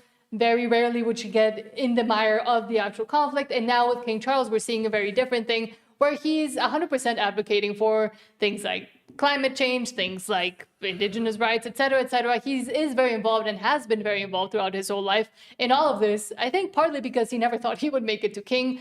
But now he is king and he has been involved in all of this for so long, and receiving and trading, I would say, benefits for it. They have no manufacturing. They have nothing but financial institutions. That's why they want to rig a global financial system rigged around and architected by Mark Carney for carbon credits and everything else that was involved in it. That was supposed to be the future economic system that was supposed to keep the City of London and the UK in power. And Donald Trump has absolutely hit them in the kneecaps. Mm-hmm. I'm just trying to show some comments as we talk, just because we have so many, and I do want them to be seen at least. But someone had something interesting here. Republic of Alberta says the king can't suspend the Constitution. The Clarity Act received royal assent in 2000. Yeah, we're gonna see what happens. But that's the thing. There's gonna be all kinds of things that happen once that vote takes place. Then they have to go into negotiations. Alberta, the new nation of Alberta is not actually doesn't have to uphold the Canadian Constitution or follow those rules in the negotiation. So nobody knows how this is actually going to go. Having a strong figure that's going to respect Alberta independence and hold Mark Carney to the fire when it comes to financial means is going to be Donald Trump. Donald Trump is going to be the most important figure after Alberta gets its independence. And it's not because he wants it to be the 51st state, but even if Alberta gets its independence, it sends a statement to a lot of other nations that are with these globalists that we will respect you if you vote for independence and you break free of this. And they were suggesting in the chat an audit of the First Nations and the Indians. But Joe Rush says, I like the sound of an audit, but done on all government entities. Who do we trust to do it? Well, Joe, you can't talk like that. You'll be arrested in a couple of weeks. That's going to be considered hate speech without a shadow of a doubt. They've already arrested people in BC for hate speech for saying anything bad about First Nations leadership. And Republic of Alberta also says it would take 7 provinces and 75% of the seats in Ottawa to open the Constitution and remove the Clarity Act. Quebec would never agree to do it, and neither would Western provinces. Exactly. I mean, it's... Canada's cooked. It's cooked. Just give up on it. Like, there's no way of saving it. Pierre Poilievre can't save it. Nobody can save it. Canada's cooked, but this is a very special time in history. That's why it's important to kind of push it through with the first Alberta independence vote. And when they say, well, it's not a clear question, you're going to have to do it again, you got to push that question through in very, very quick order. A ton of pressure has to be put on Danielle Smith to get that vote within 6 months, because you need Donald Trump in office and not running for an election of Marco Rubio or JD Vance after him. You need him in office, so he's going to be able to really support Alberta independence at that point. And Justin Mears says Canada should put Trump on the $20 bill. I mean, that's one of the most useful figures right now for Canada, so probably. Okay.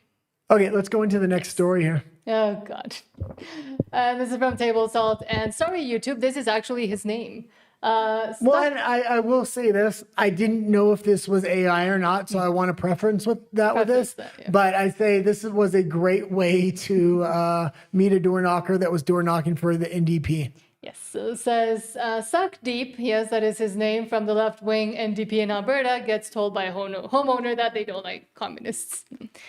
Very appropriate name if he is from the NDP.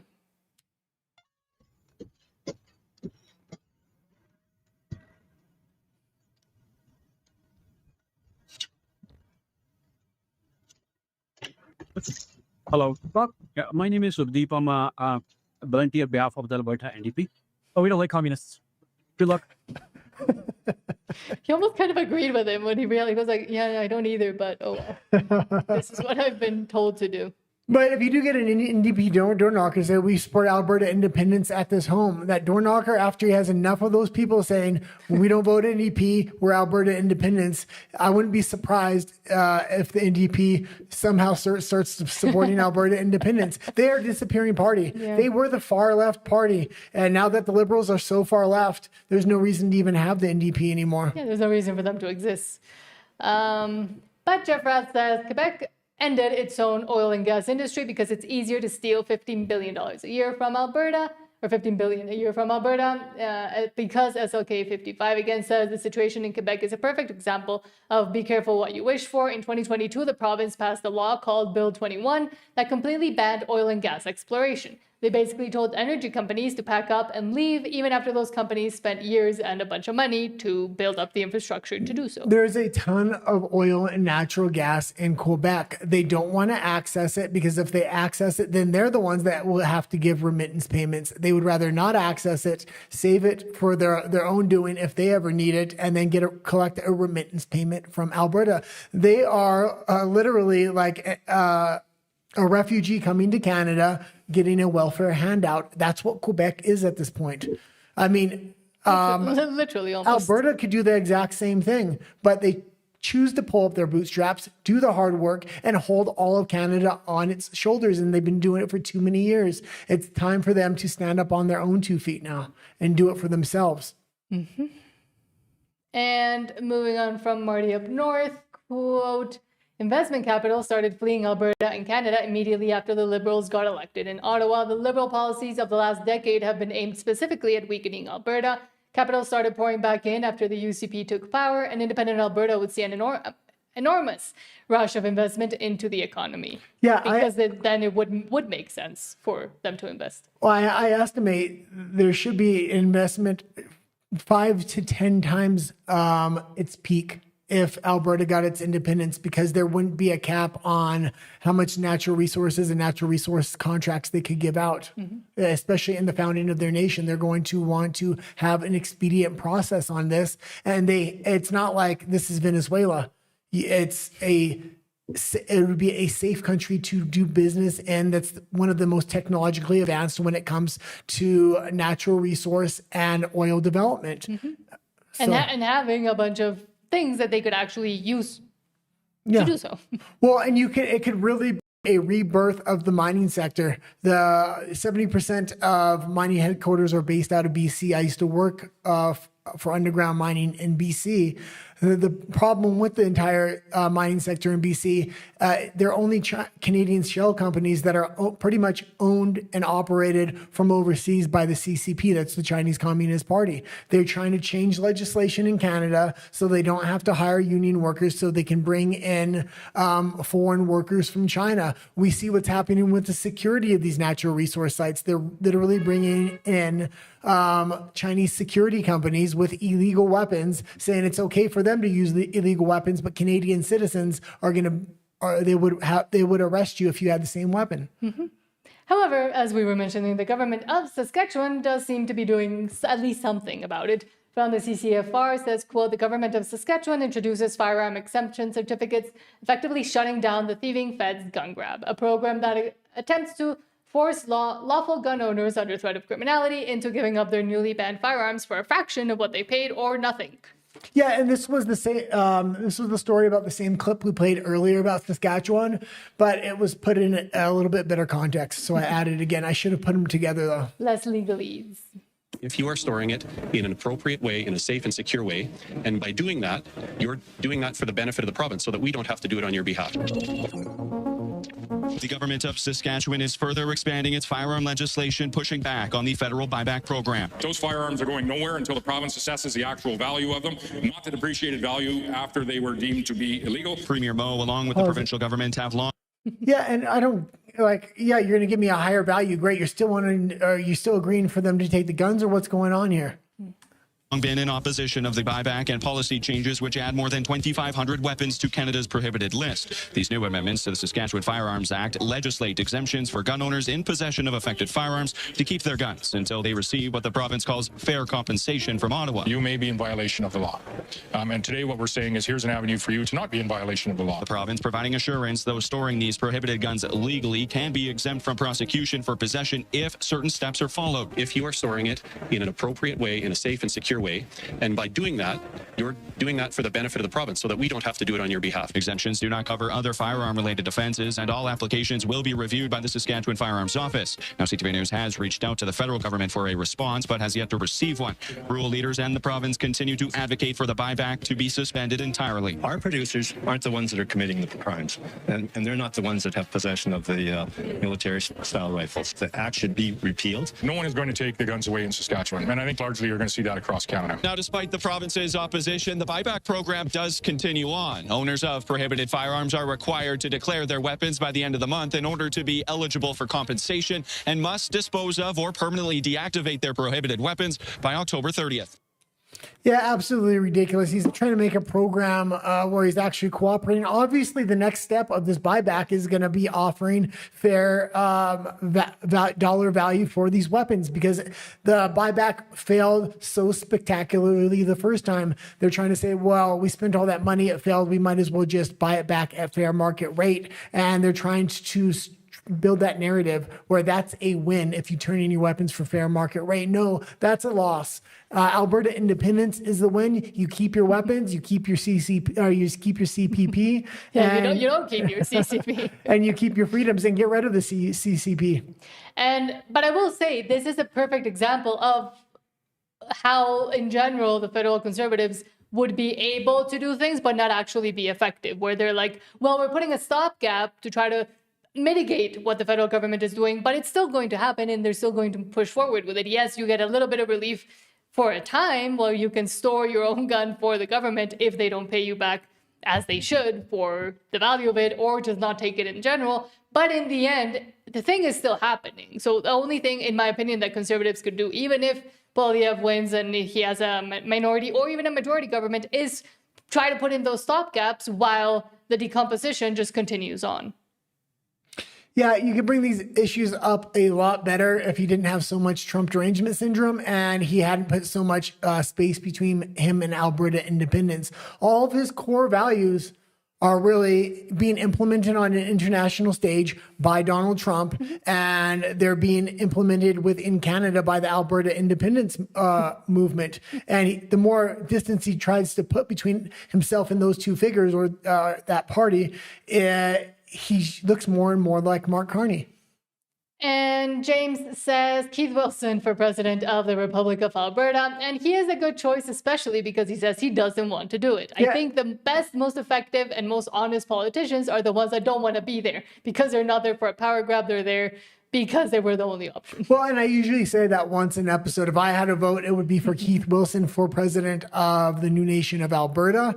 By far and away, he's earned the trust through his actions. He has a good legal mind. He says he's not qualified. It's not the most qualified person we need. We need somebody that we can trust and we can trust through their actions. And because he's been there from the beginning, pushing this thing forward on every single level, he is the man. He is the George Washington of Canada, meaning George Washington was the person that turned down being the king. And Edward asks, will Ned and Guy move back to Alberta when we are independent? No, maybe. Maybe once the children grow up, once they're not little. It was a big move to kind of move down here to Mexico. It took a lot. It took 4 years of saving and everything else. Plus, we have a little bit of roots down here with your friends and stuff like that. So, yeah, my friends and family, I am from Mexico City. Friends and family are here. And again, especially starting to form a family, it's important to have those roots and connections here. But I mean, never say never. And again, if it does become independent, it'll look a lot more attractive, especially if Mexico does continue to go down the insane path it wants to go down. So there's so many moving pieces in the air globally, geopolitically right now that certain countries start looking better and better than others. Well, I mean, even Chile now that has Jose Antonio Casta as a president, I mean, he's pretty much as hard right as you could get in Latin America. So we'll see how that works out too. Yeah, the Colombia election is coming up first this year. It looks like that's going to swing right. Then Brazil's up next. Surprisingly, it looks like there's a right-wing candidate that is emerging out of nowhere. And then we look. It looks like Cuba is naturally going to follow or transition into the sphere of influence within the United States. If Alberta gets independence, part of Canada has gone right-wing there. The only country literally left to save is Mexico. I think if Alberta does get its independence, we're going to focus a lot on Mexico after that to hopefully in the 2030 election, swing this thing towards the right, because then you have the whole Western Hemisphere really having their head on straight again. And I continuously talk about it. We have a channel in Spanish where I talk all about Mexico and Latin American issues. And I have been pushing back on a lot of the things from Claudia Sheinbaum, from the Morena government. But I have been focusing a bit more on the Alberta independence right now because it is so pressing and so important to actually get all the information and all the stuff out there. But I will go back to do the culture war battles within Mexico as well eventually when I have time. Well, it's going to be important to also, we'll continue to cover Alberta independence even after Alberta becomes its own independent nation, because showing the formation of a nation from the ground up is a once in a lifetime kind of opportunity. And it's going to really be the model for a lot of other countries, your successes as well as your mistakes, so other people don't make them. Saskatchewan should be following in your footsteps. And I don't think Quebec will know how to listen, but supposedly by 2030, they're going to have an independence election now, because their independent separatist party said by the end of the year. Now it's 2030, they're saying. It's because them and Mark Carney are making backroom deals. They don't want to have Quebec separatism going at the same time as Alberta independence, because it will show the contradiction of treatment that the federal government has. And hopefully BC will get jealous enough once Alberta is independent that they'll start at least to talk about it. Jesse says, maybe parts of BC will be able to separate. That's the biggest hope I would have, but Vancouver that and might be harder too. Victoria won't. Yeah. Jesse says, thank you for saying that. I thought I was the only one constantly saying that we are not leaving over economics. It's just one thing we need to look after. It's not the main driver. Thanks for saying it. And it is important, especially for those talking about Alberta independence and even canvassing, to also bring those issues up, the culture issues, the way that Canada has been destroyed ideologically as well, and where they're headed ideologically as well, and saying we don't want to live under a Chinese communist dictatorship. I watch a lot of debates, and I think about these issues and how you want to frame issues in order to win a debate. What's going to be the counter move between the nationalists and the independence movement? What's Mark Carney's next move? What's London's next move? And if you frame everything in the framework of economics, you're going to lose the battle. Because once it's framed in that, and Danielle Smith, Pierre Poilievre, Jason Kenney, all the big nationalist conservatives, as well as Mark Carney, are going to frame this in the box of economics. And then they're going to give you a bunch of goodies saying, we've just fixed it. We've settled all your complaints. That's why economics needs to be talked about in Alberta in order to sway voters. But outside of Alberta, on a national level, it needs to be cultural issues. And there's dozens of cultural issues here. Every day there's another one, because Mark Carney is culturally moving more and more towards China in the opposite direction of Alberta independence movement. Mm-hmm. And Republic of Alberta says Pierre Trudeau's NEP bankrupted 30% of our province. All we could afford was popcorn and watching the game huddled around the TV. It made us feel proud again. Yeah, Pierre Trudeau was one of the founding members of the Club of Rome. And then it looks like Justin Trudeau resurrected globalism. Now they got Mark Carney in there to try to save it. Him and King Charles are attached at the hip, and they're the last hope for globalism. Donald Trump is waging a war on them right now. So we're going to see what happens with that. But no matter who wins, Alberta needs its independence in order to stand on its own 2 feet. Republic of Alberta says, Naneshi is from Tanzania. LOL. Looks like it. Republic of Alberta also says, LOL, Calgary's water mains are all blowing out because you neglected them, Naneshi. And yeah, he has not done well for whatever he was there. And then someone says, maybe Namem SHIT can fix the water lines in Tanzania. I think he'd be more interested in doing that than his own province and his own jurisdiction. Yeah, it's interesting how Calgary is becoming more and more liberalized because it's being flooded with people from outside the province and outside the nation. Similar things happen to certain enclaves within Texas as well, like Austin. It's extremely liberal and it suffers from a lot of the same issues California does in that particular enclave.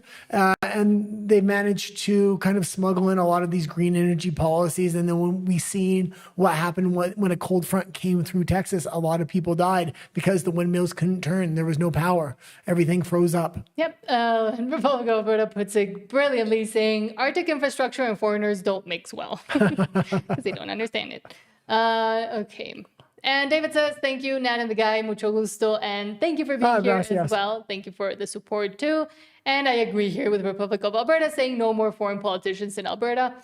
I would say in anywhere, any country that it has any kind of common sense shouldn't have foreign politicians, but they continue to elect them. Definitely look for and allow them.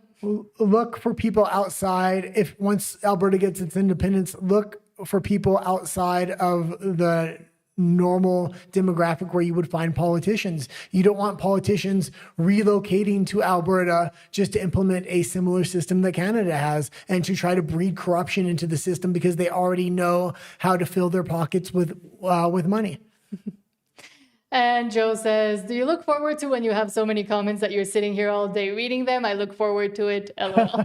We do have people that start kind of trailing out when we read too many of the comments, but that is why what the lives are for. Otherwise, we would just record ourselves and not have interactions. But the whole point is to listen to all of you as well. Well, and I don't mind it today because I had food poisoning the last 2 days and I'm still not 100%. So I'm having trouble. I notice I'm stuttering a lot and I'm not 100% clear-minded. I was literally in bed shaking all day on Wednesday. Yeah.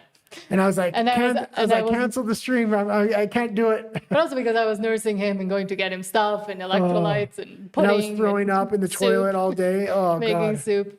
But I mean, we are kind of used to it by now. Yeah. In the opposite side, I have a stomach of steel. I can eat food from the floor and nothing happens. Food on the street and nothing happens to me because I have the Mexican iron stomach. Especially living in the United States and Canada, I used to really like rare meat. So in the States, you can get really rare meat, and that's what got me in the habit of it. Was I would always order rare burgers, rare everything. And living in Mexico, I got to start learning to like overcook my meat burnt. Yeah. Donald Trump style. I need to burn it with ketchup. That's how I eat steak. Anyways, Republic of Alberta says it's only the Sturgeon Lake Cree Band who visited King Charles. There are only 1,300 people and can't invalidate the democratic process of 5 million Albertans. I would say watch them. Like they will try and they will say that they signed under duress. That is the next step that I see happening. Yeah, you're going to get bands from the BC that are bordering with Alberta. So that's our traditional hunting ground. That's how they expanded their range of their land claims within BC. And it worked. It's already set the precedent within BC. There's no reason the federal government won't recognize it, especially when the federal government wants to do anything it can to undermine Alberta independence. Mm-hmm. Okay, should I? Yeah, let me read RUMBLE ones because quickly because I do ignore them too much. I'm sorry. And there's a lot there too. Okay, let's leave it. Let's go back to the stories and then we'll start with them next time. Okay, we'll start with you, Rumble, next time because we do have quite a few more things to cover. Okay. And the show goes fairly long. We do have a 3-hour show. Yes. Most shows online don't go 3 hours. We typically cover anywhere from 40 to 80 stories. I am the one that gathers all those stories.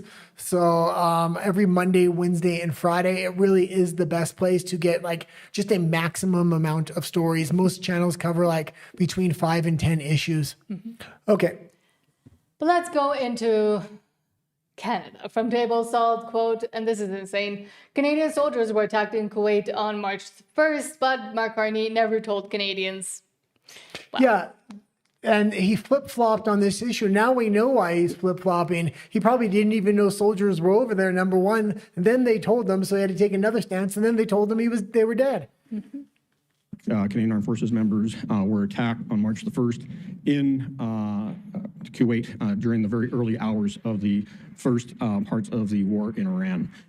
We are extremely, well, first and foremost, we're happy to know that everyone is safe. We've heard that at committee as well, that we were assured that everyone in the Canadian Armed Forces have been safe throughout the region. However, Prime Minister Carney has had multiple occasions and press availability to disclose this fact, that Canadian Armed Forces bases in Kuwait were attacked on March the 1st. We also are very concerned that this has been an ongoing lack of transparency, and it's part of the ongoing flip-flops of Mark Carney and the Liberals on their position on the war in Iran. As Conservatives, we are very supportive of the removal of the terrorist regime in Iran and for freedom and democracy to prevail throughout the country. However, I have to remind everyone that when we were government during the Harper era, Conservatives held ongoing press availability and technical briefings on our Canadian Armed Forces and Operation Impact in Iraq and Syria.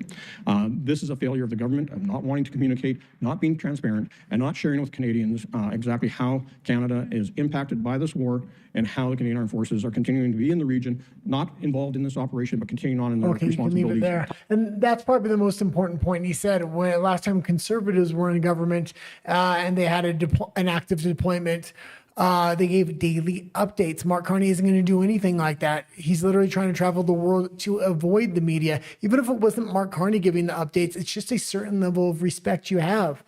That being said, I don't think this war is going to last. It's going to be over probably before the 4-week mark. I know that was your original stance. Donald Trump doesn't want to hand this thing over to Congress, and after 4 weeks, it's Congress that votes on it. It's supposed to be in and out, so Donald Trump can rearrange the chess pieces on the board. And I think this has a lot more to do with the City of London than people actually know. And there's a whole thread of thinking of people online that have connected the dots to the City of London and King Charles. And insurances around the that was one of the big moves as well that happened because of this. It really undermined the insurance industry, which is the cog that holds a lot of the financials back to the City of London. And again, Promethean Action Group Tom Longo and Martin Armstrong all talk about that, but there's a group of content creators even beyond them that talk about that issue about the city of London and Donald Trump and a civil war currently going on. And there was a lot of shady backroom deals between the UK and Iran. But I will also say it's incredibly disrespectful. And then we just saw Mark Carney standing behind military members as well, military soldiers. It was incredibly disrespectful for those soldiers that were attacked. And thankfully, nothing bad happened, allegedly. But to keep it quiet just for his own political interests and gains, or losses in this case. Yeah. And that is how, again, Canada treats its military. Well, first he was fully in support of it, and then obviously King Charles gave him a phone call and said, no, you're no longer in support of it, because the UK came out later and said they're not supporting it as well. No, King Charles is the one pulling the strings there. But from Mario Zelaya, it's not the only one pulling the strings, says not only do the Liberals want to kick you off the internet with Bill C9, but they want to find out who anonymous accounts are. The type of information law enforcement would be looking for from these companies include IP addresses of suspects who are using false identities on social media to commit crimes, whatever they deem as crimes. The official said soon telling the truth is going to be a crime too. Just look at the UK. And exactly, they're literally importing all the worst decisions that have already been applied in elsewhere around the Commonwealth. Well, Western countries two of the primary values was freedom of speech and privacy protections.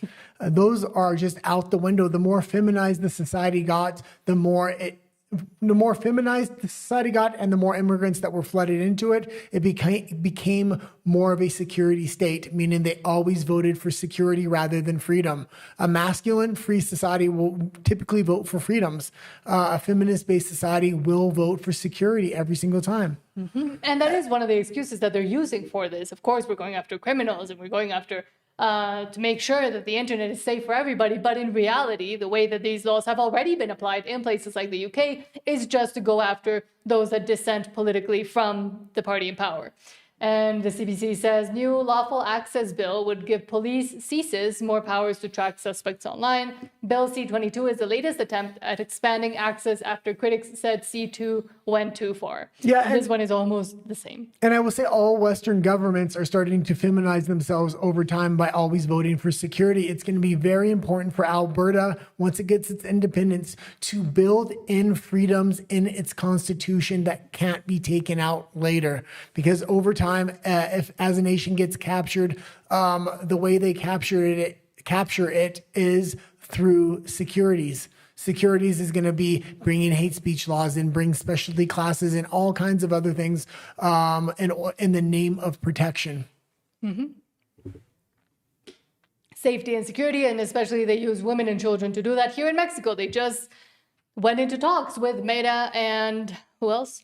Meta and Google, I believe, were the companies, and TikTok that signed to be able to give protections to women, but that just means that they're now able to go after those that criticize, especially the president, because surprise, surprise, she is a woman. And she said, I might be the first one to make a claim about this.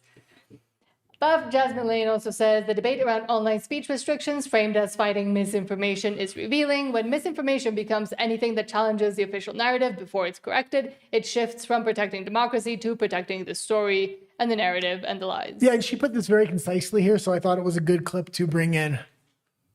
Why?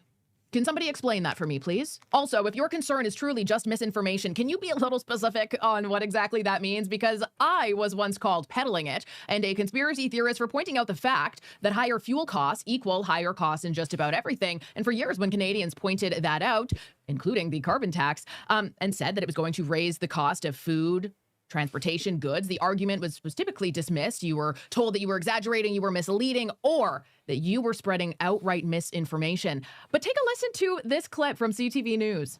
I mean, we're already starting to see the short-term effects. Gas prices starting to rise. If this drags on, though, what are we looking at for medium and long-term impact? Yeah, unfortunately, what this is going to mean is that we're going to see a lot of prices start to rise. So there's usually, each time the oil price goes up, a small filter through to things like grocery prices. Of course, we've been dealing with that challenge for several years now, post-pandemic. But this is just going to add further pressure to grocery prices.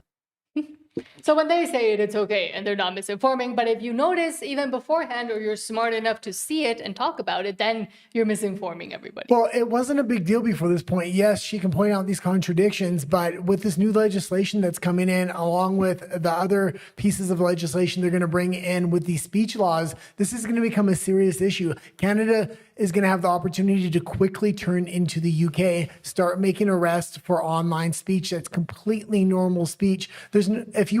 Either you have free speech or you don't. If you have free speech, you can't have these hate speech laws. It's just not a thing. And you'll only be able to have this opinion from Bruce McGonigal. Quote, Liberal MP Julie Dabrusin explains that the industrial carbon tax on food production doesn't raise the price of food, but of course Liberals assert the tax is needed because it will save the planet from climate change. Yeah, maybe the rest of Canada is brainwashed to actually believe this nonsense, but Albertans are awake enough to know the federal government's lying to your face, and it's not just on this issue. Julie then goes on to explain Liberals have lower taxes to lower costs, so apparently only some taxes raise costs and not others. The studies show that the industrial carbon price adds zero to the cost of food. So if they want to speak about taxes, though, I can point out that on this side of the house, what did we do? We cut them. If they want to talk about imaginary taxes, go ahead. But we're going to make sure that we support Canadians with real measures. The studies show that the industrial carbon... God. And they're just lying. What studies? They're just lying to your face. I don't care what studies you have at this point. We all know if gas prices go up, that's the number one, that's one of the biggest inputs for not just food, but all manufacturing. How does she think food gets to the grocery store? On what do the flying cows? Flying cows go into the grocery store, and that's how food is delivered. Transportation, and also the cost of fuel for anybody that does do agriculture and does grow food and is now able to sell it, which is even harder within Canada too because of the restrictions.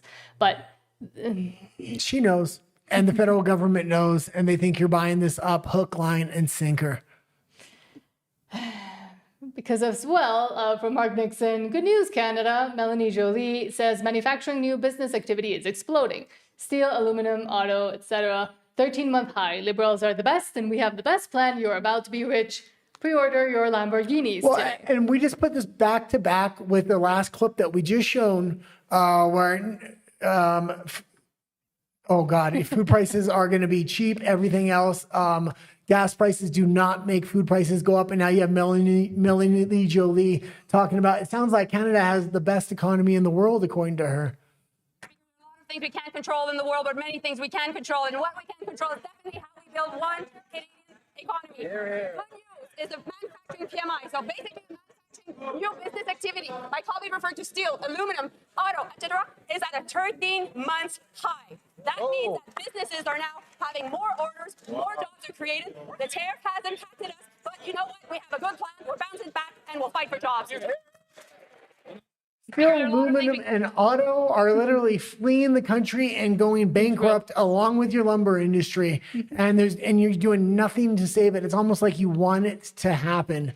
And unfortunately, a lot of the liberal lemmings do believe it and don't look further into it because let's trust the politicians. And then a lot of the immigrant voters maybe don't even understand what's going on and don't understand what lies are being told and how it impacts them too. Well, immigrant voters don't understand because they don't have those jobs. They're bringing in low wage immigrants into the country that don't care if these people lose their jobs. Mm-hmm. And now back to the disappointment of the day late and dollar short that is Pierre Poilievre. Well, and after this clip, we'll take some comments. If you have comments, leave them now. Yes. And we'll start with Rumble when we do. Yes. And we do have a whole video about all the errors of Pierre Poilievre. But now, when it's inconsequential completely, he decides to go on the Joe Rogan podcast and do his tour of America when literally nobody cares and it makes no impact within Canada. Mark Nixon says, holy S. I'm very excited. I would love it. I would love it, and maybe somebody can clip this part. I would love it if Joe Rogan brought Pierre Poilievre on and surprised him with somebody from the Alberta independence movement. Like, I would actually prefer a Jeff Rath, even though I like Keith Wilson the best. Put Jeff Rath on there at the same time as Pierre Poilievre. That would be absolute magic. And Poilievre, when he showed up, would have to do the interview because he's already promoting the hell out of it here. And that would actually break the internet. That would break the freaking internet. Pierre Poilievre by himself, who cares? He's going to Austin, Texas next week And Mark Nixon, very excited that he's going to break the internet. I'm sorry, but nobody cares.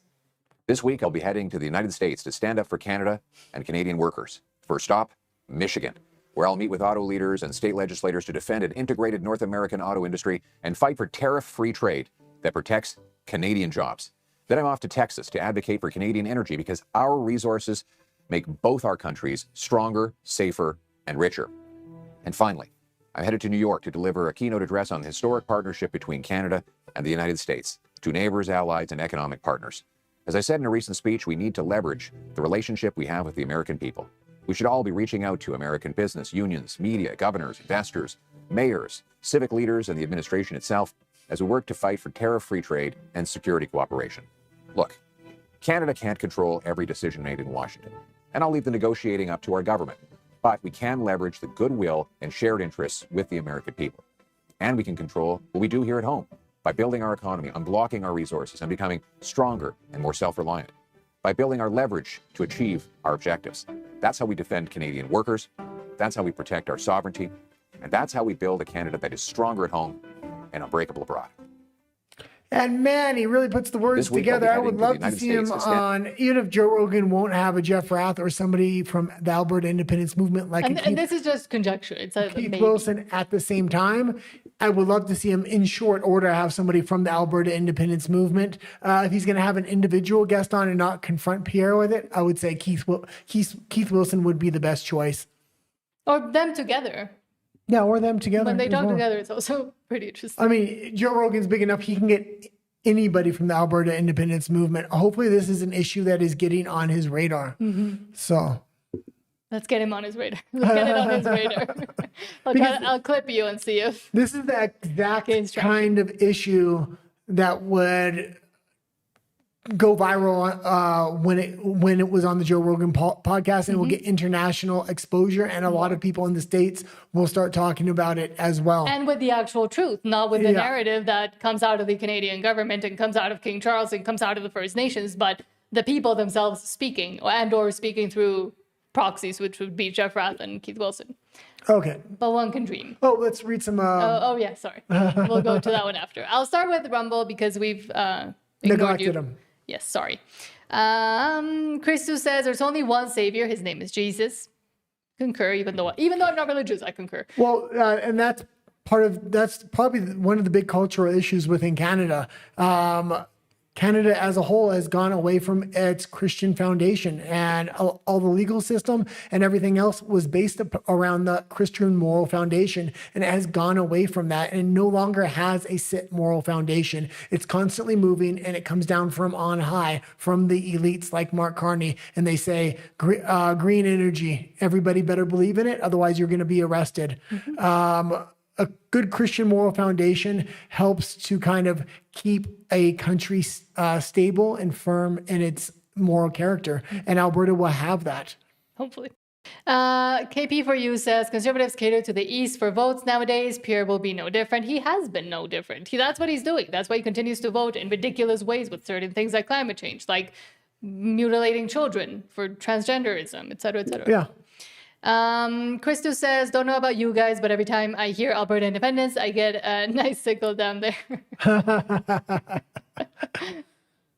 Let's keep going. Krista says, Nanesh is the one using feathered Indians as pawns, and everyone with an IQ bigger than 2 sees it. Exactly. And then as he says that, Danielle Smith is using he has all of them standing right behind him, which the optics were great for the irony of them. And maybe the best way to get Alberta independence onto the Joe Rogan radar would be through, Jordan Peterson, I would think. Because Jordan Peterson has a close enough relationship where he could call him up. And I know this has to be on Jordan Peterson's radar. And KP4U says, Christo, you can't remember when the last time I've seen Western values in the Conservative Party. They forgot about them. Christo also says, Canada's neutrality actually is called incompetence, impotence, and cowardness.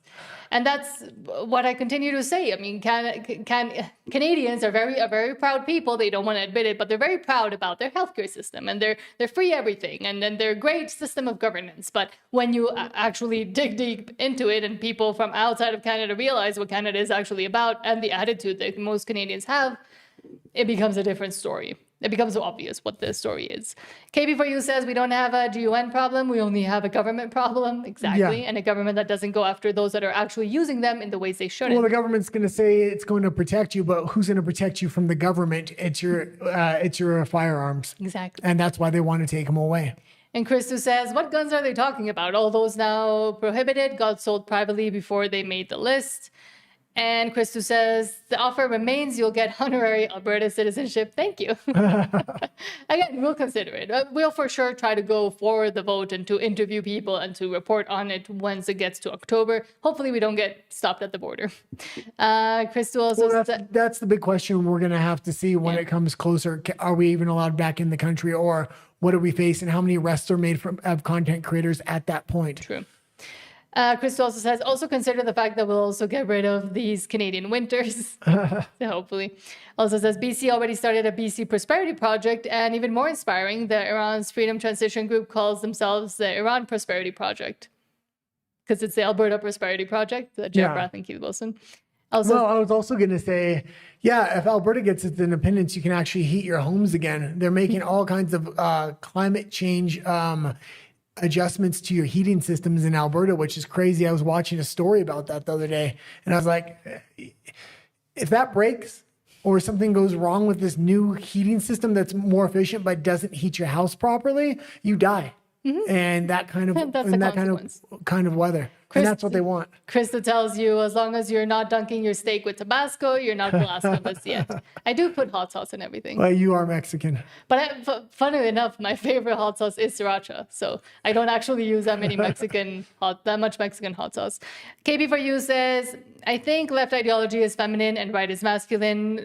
Whole lot of feminine in Canada. Yeah. Feminine in the wrong way. And we did the story about the EU military back in 2009. They thought they were the future of the world, and there was a lot of think tanks that were sending out articles and doing videos about their metrosexual military. And this was a crazy strain of thought, and it's completely fallen apart now that countries with real militaries and true power have kind of implemented that true power, and it shows how inapt they were. They thought a metrosexual military would be a bunch of little nations that cooperated together and they would have negotiations around the world, and it would be more bureaucracy that would rule the military rather than the military itself.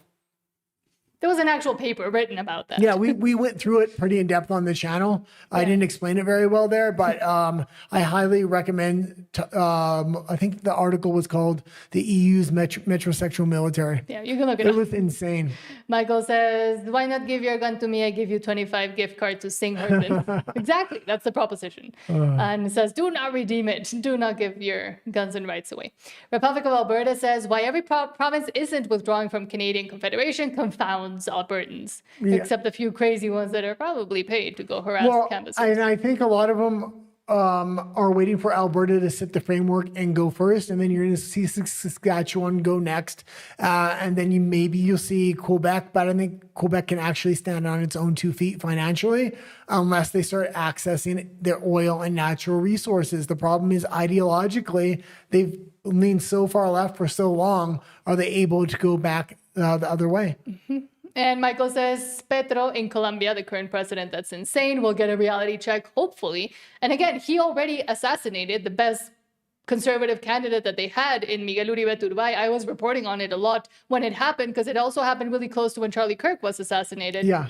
And then here in Mexico, we also had a political assassination of another figure that all three of them, I should make a video about the three of them, all three of them had very similar ideals and wanted to create similar changes, and all three were assassinated by crazy people and or their own governments. Yeah. So that is the threat that is posed by actually telling the truth and having the ideas that people and young people connect with. So yes, he will get hopefully a reality check. Joe Rush says, if we are about destroying tyrant governments, why doesn't Carney just step down, go back to Brookfield in New York? I mean, he could be offered that. But it's going to be interesting because we did cover that story earlier with Jeff Rath, where they were coming after him for some of his speech. And with these new hate speech laws come into effect, I wouldn't be so shocked if they try to make an example out of Jeff Rath to send a chilling effect to the rest of Alberta independence. But if they do, that's just going to absolutely rally everybody in Alberta. Yeah, and if you get a big enough content creator to be an example as well, I think that would also just create the opposite effect of what they're planning. But they do have the enforcement arm, as weak as it is, to actually do a lot of harm. We saw during the Freedom Convoy, we saw how they took bank accounts away and how they arrested people and how long it's been for those arrests and legalese to continue to happen. Well, and this is what Tamara Lich. And this is what I was saying. There was the article we covered last week about one of the news agencies calling an independent reporter, a Nazi. That she sued, and then there was a precedent set saying you can't say that about a journalist or somebody else.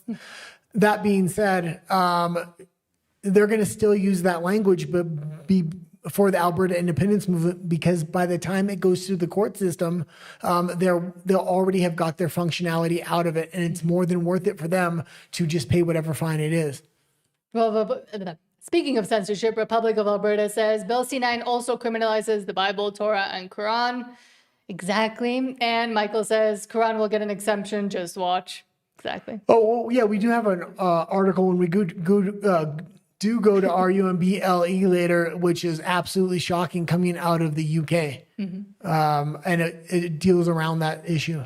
Republic of Alberta also says it criminalizes speech and religious worship. And again, the few that could fight for it have been threatened into silence as well. Joe Rush says, I will use my free speech and voice my opinion while I still can. I would say just continue to do so. I mean, we will continue to do so, especially for everybody that can't. Because now is really the moment for people to stand up. There in Alberta, the speech laws are going to come into effect. You know, the federal government's going to get a majority, and when they do, they're going to start arresting people. They're going to want to make a chilling effect. They're going to go after big tech and tell them you have to censor this issue. And I think Trump, hopefully behind the scenes, is going to stand up and say, no, do not censor it. And then we're going to see kind of what happens. There's going to be arrests made, and when those arrests made, people are going to have to become literally martyrs for this issue. If you want Alberta independence, that's the thing. It's going to take people willing to get arrested in order to get Alberta independence, and we know that's the case because of the speech laws coming in at a very timely fashion. And Michael says, good night, gang. And thank you for being here, Michael. And thank you for all the comments as well. Republic of Alberta says, Pierre, I will eat crown the U.S. until they tell me to go home. And they won't, because most Americans don't fully understand, and because he's saying the right things and not implementing them and not really doing much in Canada, he will continue to get exposure because the Americans just don't know that much about the Canadian political system. He doesn't know how to frame these issues, period. He doesn't know. He's used to the safe route, and he no longer has that route. Mark Carney has literally taken the Canadian flag back from the Conservatives, made it this socialist, communist nationalism thing that liberals wave now, which is absolutely crazy. The fact that Pierre Poilievre conceded that ground is insane to me. And now he's going to the States, but he's walking away from Alberta independence. The two things need to stay hooked up. He needs to make that the campaign. All of Canada needs to vote for independence by voting for me. We need to break the hold of communism on Canada. I know it's hard to weave that narrative, especially with his track record now. Conservative Party disappointing since 2011? Yeah. 2012. Since the last time they were in power. Joe Rush says all you can do is plant the seed in their mind, right, Joe Rogan? Yes. Also yesterday, I'm not going to get What was that? I was going to say, if anybody watched Tim Pool yesterday, Alex Jones looked pretty rough. Oh, yeah, he sounded drunk to me for most of the episode. Then again, I do stutter a lot, and I haven't drank in years. No, but they confirmed that's what it was. Oh, they confirmed it? Yeah. Oh, Tim said he has an issue and all the stress he's being under because of the censorship and the lawsuits that he's under. Well, that $1 billion lawsuit, literally $1 billion. Like that was one of the first things I covered on this channel by myself. Horrible video I made, but that's the largest lawsuit in world history on a private individual. GDP of France, he was charged with. Table Salt says Canadian Army restricts illegal substances boat intel from the U.S. military. Intelligence gathered during Canada's Operation Caribe is now restricted, and there's a caveat not to share any elements with Operation Southern Spear. This is spiraling down fast. Yeah, so we talked about this story actually on the last episode, but now it's more in depth. They're giving direct orders on very specific intelligence. Do not share it with the United States. And this is the exact kind of intelligence that the United States wants, not only from Canada, but from all countries in the Western Hemisphere. That's why they had the Shield of the Americas, which was their sharing intel on all these cartel organizations, because he's directly going after that. He doesn't want these governments sharing power anymore. He wants to root out the corruption at a government level in these countries. This story infuriates me, and this is another reason for young Alberta voters to vote for independence, because Canada does not give two S's about you. From Harrison Faulkner, quote, Prime Minister Mark Carney celebrates the fact that 4 times as many Indian students are in Canada as are in the UK. This is insane also because, if you remember, not that long ago, they changed the subsidy for Canadian students into debt. So now Canadian students, and they increase the prices of universities, but now Canadian students are going into similar debt as in the US to go study, while they subsidize people from India to come and study. And we'll see how useful they're giving they're giving foreigners your jobs, they're giving foreigners your education, they're giving foreigners your land, your private property, everything that was supposed to be Canada's. It's time for Albertans to stand up and say no more. Are enough people coming to Canada? Is Canada attractive from an education point of view, but also for a long weekend? From an education point of view, I'll give you one fact. 4 times as many Indians study in Canada as in the UK, twice as many as in the US. Okay, absolute numbers. Yeah, we have a lot of people coming to Canada to study. In fact, and not surprisingly, on most metrics, we have the most educated population in the world, including post-secondary and beyond. Most of those Indians that are coming are going to diploma mills that are trying to jump the line to citizenship. And that's not something you should be proud of. Get it through your heads. That's not something to be proud of. So that attractiveness is big. And one of the things, we only have so much capacity for that. So one of the things we need to do, and are beginning to do, is have satellite campuses, better virtual and other forms, hybrid connectivity, if I can put it that way.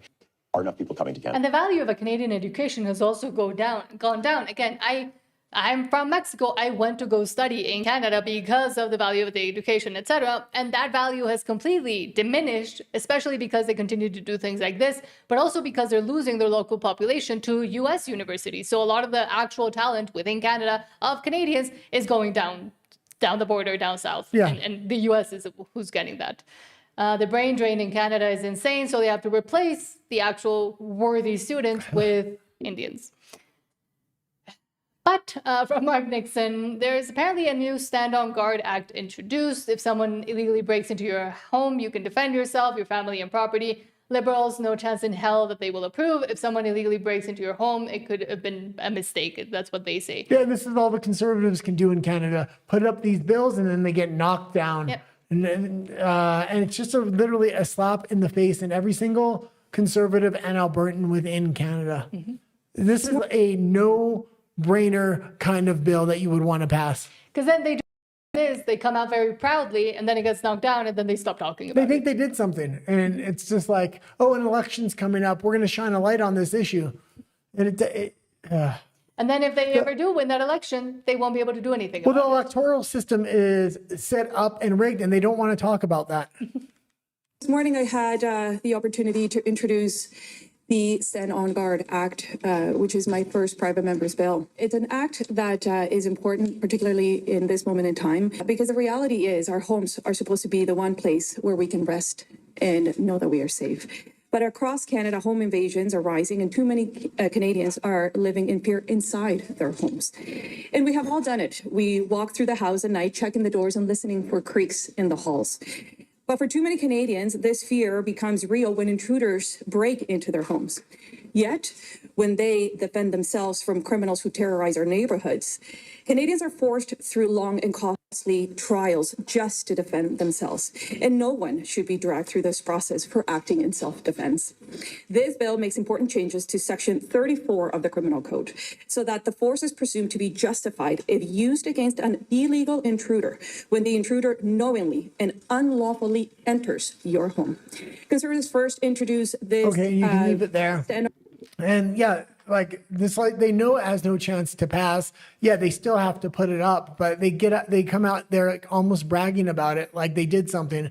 It's like you need to figure out how to get this thing through. And it's an important issue. It is something Canadians should be talking about and concerned about, because we've seen what happens when somebody tries to defend themselves in Canada. They are the ones that end up being charged, and the illegal intruder, well, he didn't know. Well, and what's the? He's a POC, BIPOC, so we can't actually do anything about it. What's the extent you can defend yourself in your home? Does that now mean, let's just pretend hypothetically that actually passed. Does that mean you can defend yourself with a weapon? Because probably not. If you defend yourself you don't with have a weapons anymore. pew, you're not in Canada, as far as I know, you're not allowed to use a pew for self-defense, which is absolutely insane. That's one of the main reasons you want to use it, especially in your own home. And have it and use it. But in BC, there is something interesting happening. From Kian Bexty says, quote, Juno News, and when we profiled Juno News, we did say that it is important that they are doing more stuff. So they're helping publish books, and now they're putting on a debate. Who knows how And Juno News, I understand they're more nationalistic in their viewpoints. That being said, they do give fair coverage of Alberta independence. Kian Bexty has been covering a lot, or interviewing a lot of the leaders of the independence movement, which is important. So it's important to have a news organization that might not necessarily fall directly on the side of Alberta independence, but it's going to give fair coverage because it shows how other channels can do the same. And that's the important thing, the fair coverage thing, not the narrative from the federal government. But it says Juno News announces it will host the first BC Conservative leadership debate moderated by superstars Aaron Gunn and Lindsay Shepherd. Our Juno Newsroom will be drafting tough questions, and our moderators will keep it fair and friendly. Well, and I like this because it's outside of, and I hope they bring Alberta independence questions into this. BC Conservatives played it so safe at their last little convention get-together. If you supported Alberta independence, you weren't allowed in. They directly told you they wouldn't sell you tickets. They had very high ticket prices, making it a very elitist event. The Alberta Conservatives, yeah. So I wanted to see a good debate here. Juno News typically can put on good debates, so hopefully they make some good questions. I love debates. That's why I always profile good debates that are kind of coming up. And Aaron Gunn has made some very good documentaries about BC and the situation in BC, both with the illegal substances and housing. And Lindsay Shepherd is the one that stood up to her university after she was told she couldn't tell the truth, essentially. And I was fortunate enough to meet her at a protest, and she's really nice, so good for them. Yeah, and I'm sure the land grab issue is going to be on there. Yeah. It needs to be on there. They know that's the winning issue for BC. They should be able to knock the NDP down to 0 seats. They've already gone from 39 down to 30 now, so they're dropping fast. They need to make that their national issue, and they need to start making educational videos on how they want to bring this across Canada, how it's effectively been brought in by the UN, adopted by the provincial government, in cooperation with the federal government, and this is the plan for all of Canada. Now for news from Brampton by Rebel News. Quote, City of Brampton finding grocery stores over vagrants stealing their carts. Re-victimizing the victim? After this article, we're going to go into questions, so if you have any questions, leave them now. Or comments. Says the City of Brampton will be fining retailers $100 for every shopping cart it finds abandoned on municipal property. But they're being stolen by we can. It's a long article. You can play that clip, That's though. why I was trying to go down. It's a long clip, so we're just going to play the beginning. But once again, this is absolutely insane. You're punishing the local community grocery store for people stealing their shit. Well, and unfortunately, a lot of those groceries are conglomerates still, but still. This is a new bylaw that is going to fine stores $100 for every cart the city finds on city property. I think that might be a good idea. You don't want your cart stolen, right? I mean, these are like $400, right? Not a good idea. That's wrong. Okay. They shouldn't. 5 carts at $400 each is $2,000 plus a potential $500 in fines. There. Okay. Anyways, welcome to Brampton, where no good deed goes unpunished. David Menzies for Rebel News here in beautiful Brampton, Ontario. And folks, I'm standing outside a no-frills grocery store. And I can tell you this, for grocery stores in this city, as well as any other retailer that uses shopping carts, well, guess what? The cost of doing business has suddenly spiked in Brampton. Why is that? Well, the city has approved a motion in which they are going to fine retailers $100 per shopping cart that city staff find abandoned on city property. Okay, you and can that leave it there. And you know what I was just thinking? I was like, what if the food prices are getting so high? They want to make sure grocery stores get rid of their grocery carts. So then you have to have baskets, and now your basket's full, so you feel like you got a lot of food. Maybe. It's still going to be expensive as It's hell. not beyond the pale in Canada. No. But I know if you're shopping in Canada and you're pushing that cart, it's got to be looking empty these days because how much food prices are costing. Mm-hmm. I mean, that may be the actual tactic that behind all this insanity. But at the same time, we know who's stealing them and we know the solutions to it. But if anybody, because now that might also push stores to have more security guards, for example, but that are ineffective and can't really do anything. And if they do try to stop someone from stealing anything like a cart, they will get punished themselves. The security guard will get punished themselves because you're supposed to call the police that never shows up. Well, and it's really so it's a no-win situation. It's really going to be hard to see if they're stealing carts as well because you're not watching at the door. You have to watch in the parking lot. They'll probably move the carts inside the stores now, all of them. Or you'll just get to give them your, what was it? It was a 25-cent coin. They'll probably that get they rid used of to carts use. altogether and just make you lose baskets. I'm telling you, that's bring your own cart. That's the reason. Let's go into comments if we can. Oh, right. Comments. Hold on. Joresh says, I've been studying civil rights law for years now. It'll be a good challenge. It will happen because I ain't shutting up or being silent. Good. Yeah, and there's a lot of good constitutional lawyers on YouTube these days. A few of them are oh God, I was just watching the girl today. I think she's from the Justice Institute in Canada. Obviously, there's Keith Wilson. In the States, there's Robert Barnes. He's probably the best. He's the most entertaining to watch as well. And his Sunday show with Viva Fry from Canada originally is absolutely phenomenal. They cover all the constitutional issues within the United States. Yeah, I haven't agreed with him a lot lately on his geopolitics takes. But... Yeah, I've on a lot of things I'll disagree with him on, but he gives good constitutional takes. And I will say that even the things I disagree with him on, he'll give a framework within the Constitution where I could see, okay, it might go that way. And Sean, hello, Sean. Sean is from the US and says they have been finding businesses for abandoned shopping carts for years over there. And we have a lot of vagrants in Oregon, a lot of them. Yeah, I know. It's, I mean, again, all those 3 states, well, province and 3 states, BC, Washington and Oregon and California. All that strip is just homelessness to the nth degree. Not really. And this is the thing. Insanity. Not really. Along the coast, you have these extremely liberal cities, and then you have the interior of these provinces and these states that are just completely different ideologically. And a lot of people don't know this about California. It's just those major cities that really think like that. Within Oregon, the entire eastern half of the state, as well as Washington. And BC is the same. So there is sanity, except they don't get their voices heard. No, because population density, and the reason they have so much population density is because of the amount of migrants they flood into the cities. To vote, literally. Hold on. Well, and in California, it's illegal immigrants. They flood into the cities, and then they take away the requirement to even have an ID to vote, which is just absolute corruption at that point. And now I'll read the RUMBLE comments. For some reason, I'm not able to bring them up on screen because we're still trying to figure out how the program works, and it won't accept me trying to put them up on screen. But Juliet, hello, says, just started watching you, Nat and Guy. Thank you so much. Welcome. And if you have just started watching us, please subscribe. We are a very, very small channel, and we are growing.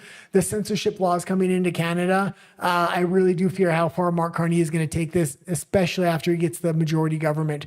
We used to cover geopolitics, and what they're doing in the UK and the EU is just an absolute chilling effect. I know there's a religious element to the censorship bill, but in the EU and the UK, it's been a complete political weapon they've used it as. Yep. Juliet says, I'm in Costa Rica now. Oh, you just got a new president. Now I find they don't have that many immigrants. I also think it's the same in Mexico too. Yeah, it's very different, but in Mexico we did get those caravans of people going up to the state. So we do have now, we're not full, but there's a lot, especially in the northern states here in Mexico, that wanted to get into the US and got kicked back or not able to enter the US.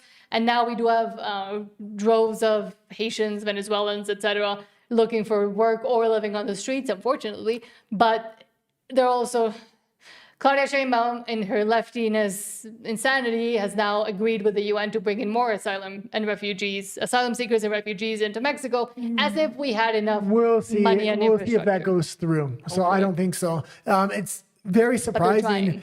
how she's saying, yeah, a lot of this has stopped in Costa Rica and a lot of it has stopped in Mexico as well. All that stopped because of one person, Donald Trump. Donald Trump put it into that within 1 year in his presidency. This isn't just the U.S. He stopped these huge migrant caravans and these inflow of migrant immigrants coming in and organized by international bodies like the UN. But he's done that for all Central America, South America. Most of the countries now are dealing with the same influx issue that they had before. Yeah. Not that it's completely gone, but he's only been in office for 1 year and he's not the president of these other countries.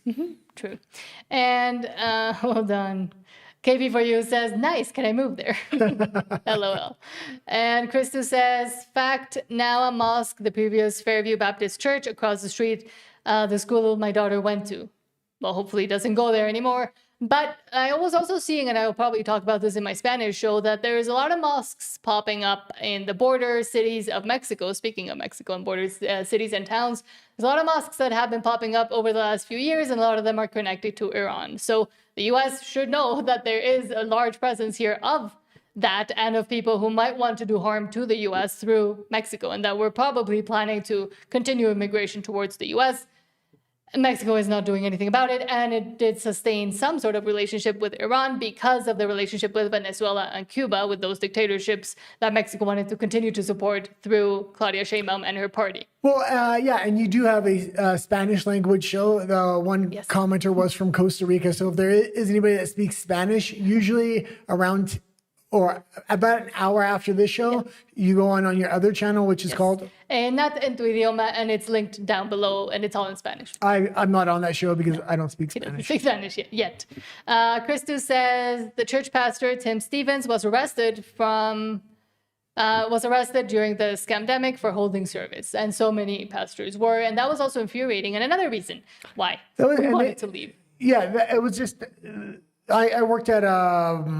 I used to do security at bars for my night job, and then I had a day job as well. But the way they just let bars and liquor stores open, but they shut down churches, which are really fundamental for the community, not only to give out food and other services, but just to have a religious moral base. And during the pandemic, they were just trying to demoralize the populations globally. And they did. Yeah. Because they all became even more lemmings than And this is why the Constitution is going to be so bloody important of Alberta when it comes in. Make sure you write that thing so the freedoms can't be stripped with a notwithstanding clause or something like that. Yeah. And Joe Rush says, find my shopping cart tracking device. LOL. Yeah, you could put, they could put similar things to AirTag. Some of them do have it. Some of them allegedly stop the wheels if you leave a certain circumference of the store, but... in Vancouver, I mean, it was full of shopping carts all over the place. Yeah, but Costco had stoppers on their carts. And Sean says, Guy, that's interesting. Didn't think about the migration stopping in Mexico too. And increasing in Mexico. Yeah, not just Mexico, but literally Central South America. It's Chile. Now it's they're not doing something completely about stopped, but the amount Donald Trump has been able to do, not just for his country, but all these other countries, is amazing, because a lot of these countries still did have leftist governments. Now that's starting to change. Most of them are gone. There's a few left, but the UN has slowed it down because they're trying to send migrants into these countries to put them into caravans and then ship them up through Mexico and into the United States. But now it's completely militarized, so they can't get them in. But also, on the reverse perspective, when Biden was there, is when here in Mexico, we got a lot of gangs from Venezuela. We got a lot of gang presence from Colombia, from other Central and South American countries that were coming into Mexico, because Mexico is seen as like a little bit worse off than the US, but better than where you are technically. And we did continuously got reports of a lot of crime happening, not from narcos or cartels from within Mexico, but from elsewhere, from people coming and migrating here from elsewhere to eventually go to the US. So that I've seen has stopped a little bit, but hopefully it'll continue to stop. Speaking of Joe Rogan though, because apparently we've mentioned him this whole show, from Jay Gen Xer, he says, WTF is happening in Canada. Joe Rogan just dropped a bombshell on his podcast, slamming the Carney Trudeau insane online censorship laws like Bill C-11, and the ones that are coming too. Well, and it's very interesting because I was watching somebody else that typically would be a Joe Rogan guest but didn't get on there. Very often guests recommend other guests as well, and this is how he picks up on a lot of issues. Constantine did very recently interview Pierre Poilievre, so that's probably how that came about. But on top of that, Constantine asked him about Alberta independence, and Constantine's co-host seemed to be very intrigued about Alberta independence and wanted Pierre Poilievre to kind of go in more in depth into it, and Poilievre kind of avoided it. Konstantin Kisin from Trigonometry. They're regulating podcasts in Canada. Oh, yeah. I was reading about what they're doing. It's terrifying. So they want to bring in this bill whereby they regulate podcasts. So what they want to do is every podcast streamer or whatever it is platform that makes more than $10 million revenue, not profit, revenue, has to register with the Canadian government. They then want them to hand over information about their content and the people listening to their... Right, to their, oh my God. To the government. Getting a hold of Alex Jones. And in the UK, the reason they want the list of everybody that's watching your show is because in the UK, what they were doing was if you would download a meme or a podcast that had hate speech on it, and that was in your device, you can be arrested. So I would expect similar things to happen in Canada. They want to arrange the framework in the same way. And that is Francis Foster, the co-host of Constantine. Email list. Probably a bunch of senators on there. Yeah. Oh, yeah, for sure. I mean, imagine. Yeah. And then the government can get that. They're talking right now about, and maybe we're going to need to fact check this again because I was reading it this morning, but basically they want it to promote Canadian, something to do with like basically what Canadian greatness, whatever it is, they talk about it, and Indigenous affairs. And you're like, oh, so they're going to say a number of things are un-Canadian. And then you can just silence them. Look what Trudeau did with the truckers. Yeah. Yeah. Terrifying. We just had one of their guys on to talk about it. Not just the truckers, but people who donated to the truckers got their bank accounts closed. Yeah. Yeah. Well, that is wild. Yeah. You got locked out of all of your money because you donated to a cause. And pause it. I'm wondering who that was they just had on the show that talked about the truckers convoy. I'm pretty sure it was Pierre. Maybe, yeah. Pierre. And damn, I really wish they recommended to him somebody from the independence movement. Take an experimental vaccine in order to be able to work to drive a truck. But really, really, you think that's okay? Like that's so not okay. The fact that those people aren't up in arms, the whole country didn't freak out and demand a fucking change. Like you can't have that's dictatorship stuff. That's what that is. It's Banana Republic stuff. We do these calls with our top supporters, and we have some in Canada. We have this lady who's been supporting us for years, and she's always fine. And in the middle of this thing, she was like, "I'm terrified. Like I'm not going to be able to eat because they're going to shut down my bank account." God. Right? In Canada. It's so crazy that they think they can do that if people disagree with you. Because that's all they're doing. They're just disagreeing. And they're supporting a protest. It should be, and it was a peaceful protest. Those people did it the right way. They just parked their trucks and they didn't block roads off. And pause it. Fucked up. And he seems to be very sympathetic to the truckers' protest, which is fantastic because the Alberta independence movement is another very, very peaceful way to kind of resolve your differences with your nation if they're irresolvable. But if you frame it that these people, which is how they were being framed as racist far right, well, look, you're giving money to a far right racist organization. You're encouraging hate. Well, the government has to step in. We have to step in, and we need to freeze everything because we need to make everything safe. And again, make everything safe. That's literally how they react. Yeah. Because we need to make everything safe. Okay. Freedom should be above safety, in my What's the next story you got for me? I'm trying to catch up on my iPad here. From Kirk Lubimov, quote, another module arrives from China for the Woodfire LNG. Buy Canadian really means buy from China with Chinese steel. Billions of these facilities are shipped overseas. Yeah, this is absolutely ridiculous. I don't care how much, like, you want to say, buy Canada, buy Canada, buy Canada. Oh, we got the citizens buying Canadian. Why isn't the government buying Canadian at this point? You're shaming your citizens into doing it, and you're breaking their wallets by doing it. But even if it costs 5 times the amount to build a ship in Canada, do it. It will eventually come cheaper as you build the infrastructure out more. And there's an add-on effect of jobs, of Canadian steel, and all kinds of other things. You talk a good game, but when we see these ships rolling in from China, we know what's going on. Your puppet master, you have 2 puppet masters. You have Xi Jinping and you have the King of Canada. God, what's his name? Charles. King Charles. The third. But also, a lot of Canadian industry is actually not Canadian anymore. And I know a lot of you Canadians do know about it, but a lot of it is owned by Chinese people and or corporations and just has the stamp of Canada, has the Canadian maple leaf, but it is actually controlled and owned by China. And because it's owned by China, it's owned by the CCP. So that's where all of these Canadian industries actually lie. That is where the power and the benefit actually lies, not within Canada. Well, and that's another reason Trump needs a lot of the stuff that that Western Canada has, like steel, like aluminum, like these things. But he knows he's making a deal with the devil there because the Chinese actually own all those companies. Literally, so, yeah. He's currently getting Mexico to clear a lot of the Chinese out, and he's replacing it with U.S. manufacturing, which is actually a lot more significant because it's start to finish manufacturing on low grade products, where Chinese manufacturing was just end of the line manufacturing, where it was assembled or primarily manufactured in China first. And again, we have this insane man from Mark Nixon. He keeps coming up. Every week, he makes a crazy statement. Because he keeps saying stupid shit. From Mark Nixon, quote, "This is such a bad take. David Earl says the Liberals are now a centrist party. That's why conservatives love Mark Carney. Everyone is a radical right-wing lunatic." If this was true, the NDP would not be disappearing. The NDP are disappearing because the Liberals are going so far left. The NDP now. They are the NDP. Mr. Carney is returning the Liberal Party, in my view, to its roots as a centrist brokerage party. And there used to be 2 of those in this country, but now there's only 1.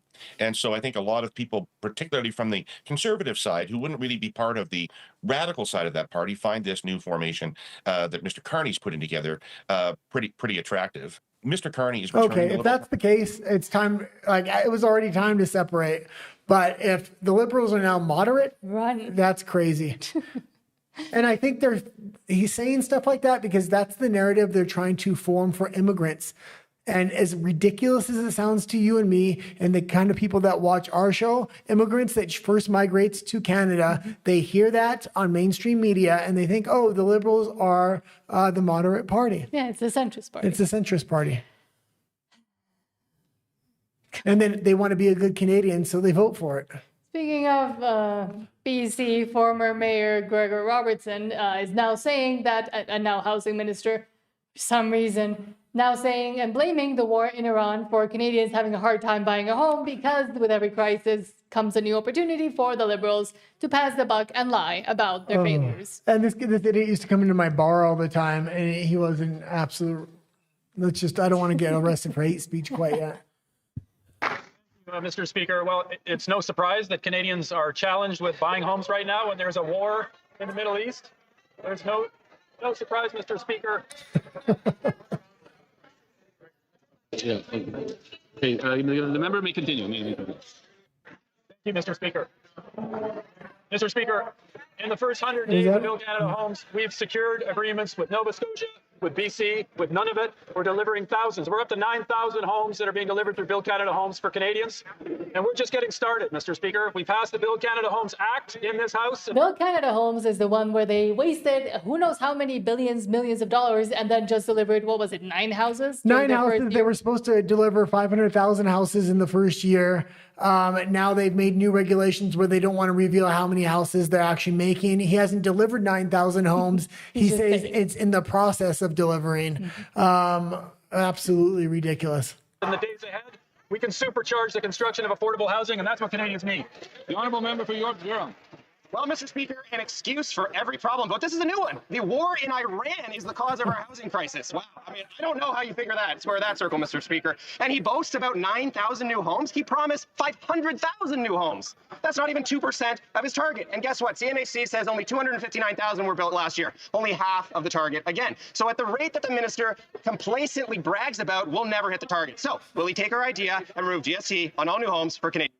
Oh, absolutely ridiculous. They're never going to let any crisis go to waste. The war in Iran, Once that comes, they haven't leaned into it really heavy. I think they know it's not going to become a forever war there. As if there wasn't a giant housing crisis and real estate crisis all over Canada, and young people not being able to afford homes, and now older people not being able to get rid of their homes or sell their homes because of all the attempted taxes imposed upon the sale of their homes. Yeah. Insane. The way new construction is being built, they're turning it into a complete renters market, meaning these are direct to rental homes. They're not making homes to buy in Canada. You will own nothing and you will be happy and you will rent. And they want to make sure if somehow you do manage to buy a home in Canada, it's extremely poorly constructed in a very cold weather country, and it's going to fall apart within your lifetime. Mm-hmm.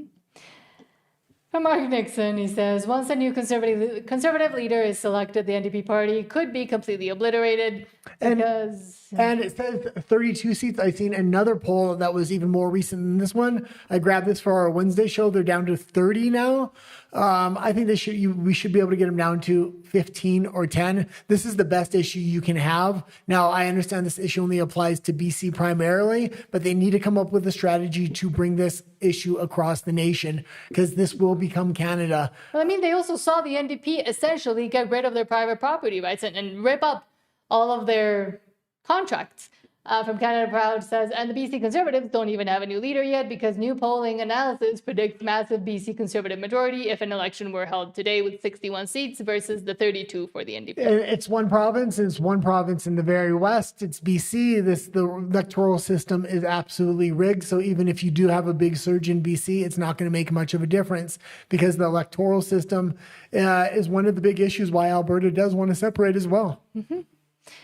And lastly, for insanity, actual insanity, from Dan Mazier says, quote... Oh, one second. This is our last story on YouTube. Then we're going to head over to RUMBLE. But before we head over there, we're going to read comments. So if you have any comments, throw them in now and then we'll read them. Yes, says, breaking, Mark Carney's health minister refuses to say that injecting illegal Fenty is unsafe. Fenty is the most used illegal substance. Why don't we leave this story for RUMBLE as well? I think if I say it, it's an issue. If he says it, he's going to say it as well. I don't think if he says it, it's an issue. Let's just leave it. Okay, fine. Then I'll read your comments before we go. I think I meant to throw that one into RUMBLE. Okay.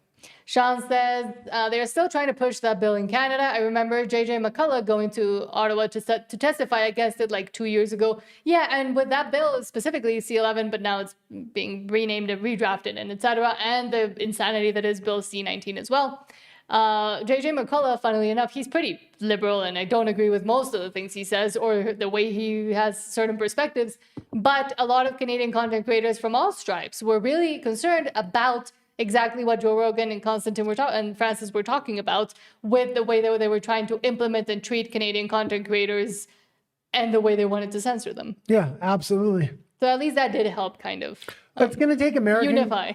Especially when these censorship bills come in Canada, it's going to take American content creators that will talk about these issues openly. And it's going to also take Donald Trump to tell social media companies, do not censor the Alberta Independence subject on YouTube. Mm-hmm. It may be getting a little censorship now, but with these censorship bills, the issue could be completely taken off like the Jibby Jab era. Yeah. And Joe Rush says, yes, I've seen that JJ testimony. I saw it too. And again, I did feel good because it was a lot of different content creators coming together about that and against censorship, even if they are usually very lefty, liberal, woke. Sean says they stopped announcing housing figures in Oregon too, with all the money going to wasteful housing first policies. And that is one of the best ways for a lot of these governments and a lot of these provinces and states to launder money. It happened in BC with Altria and a bunch of other scandals about how and where the money was actually going for all these housing projects. In California too, we've covered it as well, where the money actually went and how it was not used for housing. But they want to keep the homelessness and the crisis going because that is how they're able to move money around. Yeah. And that's why you will continue to see it until somebody with common sense comes in. Joe Rush says they are building homes in Calgary. I can think of hundreds that I know of and have seen. I guess that's good. That's great. And it's good to hear they're still building them on the ground. Mark Carney is trying to transition to Container homes? Not just container homes, but factory built homes. So then they'll just assemble them really quickly on solid prefabs. Those are really going to be really horrible in cold weather conditions. You need very well built, sturdy homes. I've been watching a lot about the American housing market as well. And it's the biggest two home manufacturers are just building absolute garbage. These homes are molding. They don't last even until you'll still be paying for your home, and it will be molding and breaking down before you're done with your mortgage. Everything is done cheaply and badly nowadays. And they're building foam homes now in the United States. Now they can't do that in Canada because it's too cold, but they can save about 30% cost. So they're building these 2-story homes out of foam, which is crazy to me. In Mexico, everything's built out of concrete, which is fantastic. And bricks. Yeah. And also now finally Mexico understood how earthquakes work, so they're also quite a bit safer in that regard. Yeah. Not all of them. Some of them do crumble like paper. Sean says manufactured homes are not good for most places. No, they're absolutely horrible. It's cheap for most places. Well, it's because everything is going towards corporations in the stock market. So a lot of these new homes or track homes they're being bought by corporations first, then they're being installed, and then the corporation also wants to own the manufacturing of the home in these warehouses. So they're trying to monopolize the housing industry, and then they want to make sure most of these housing go to the rental market. So then when they collapse after 30 years, they just rebuild them, and they make another profit off of that again. So they're manufacturing in the breakdown of the home, much like cars now. That's why they want to go to electric. These electric car batteries last 5 years, then you got to get a new battery. And Joe Rush says Carney wants pop-ups because Carney is invested.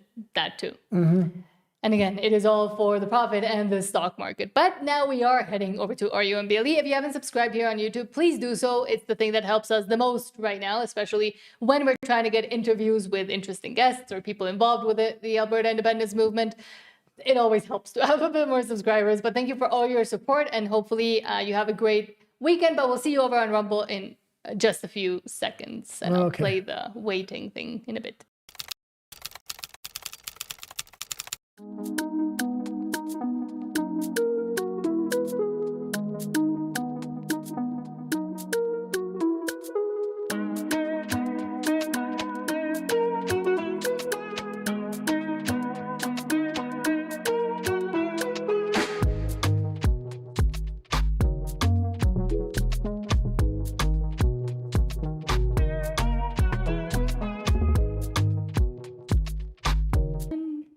Back on Rumble, the free speech platform, hopefully still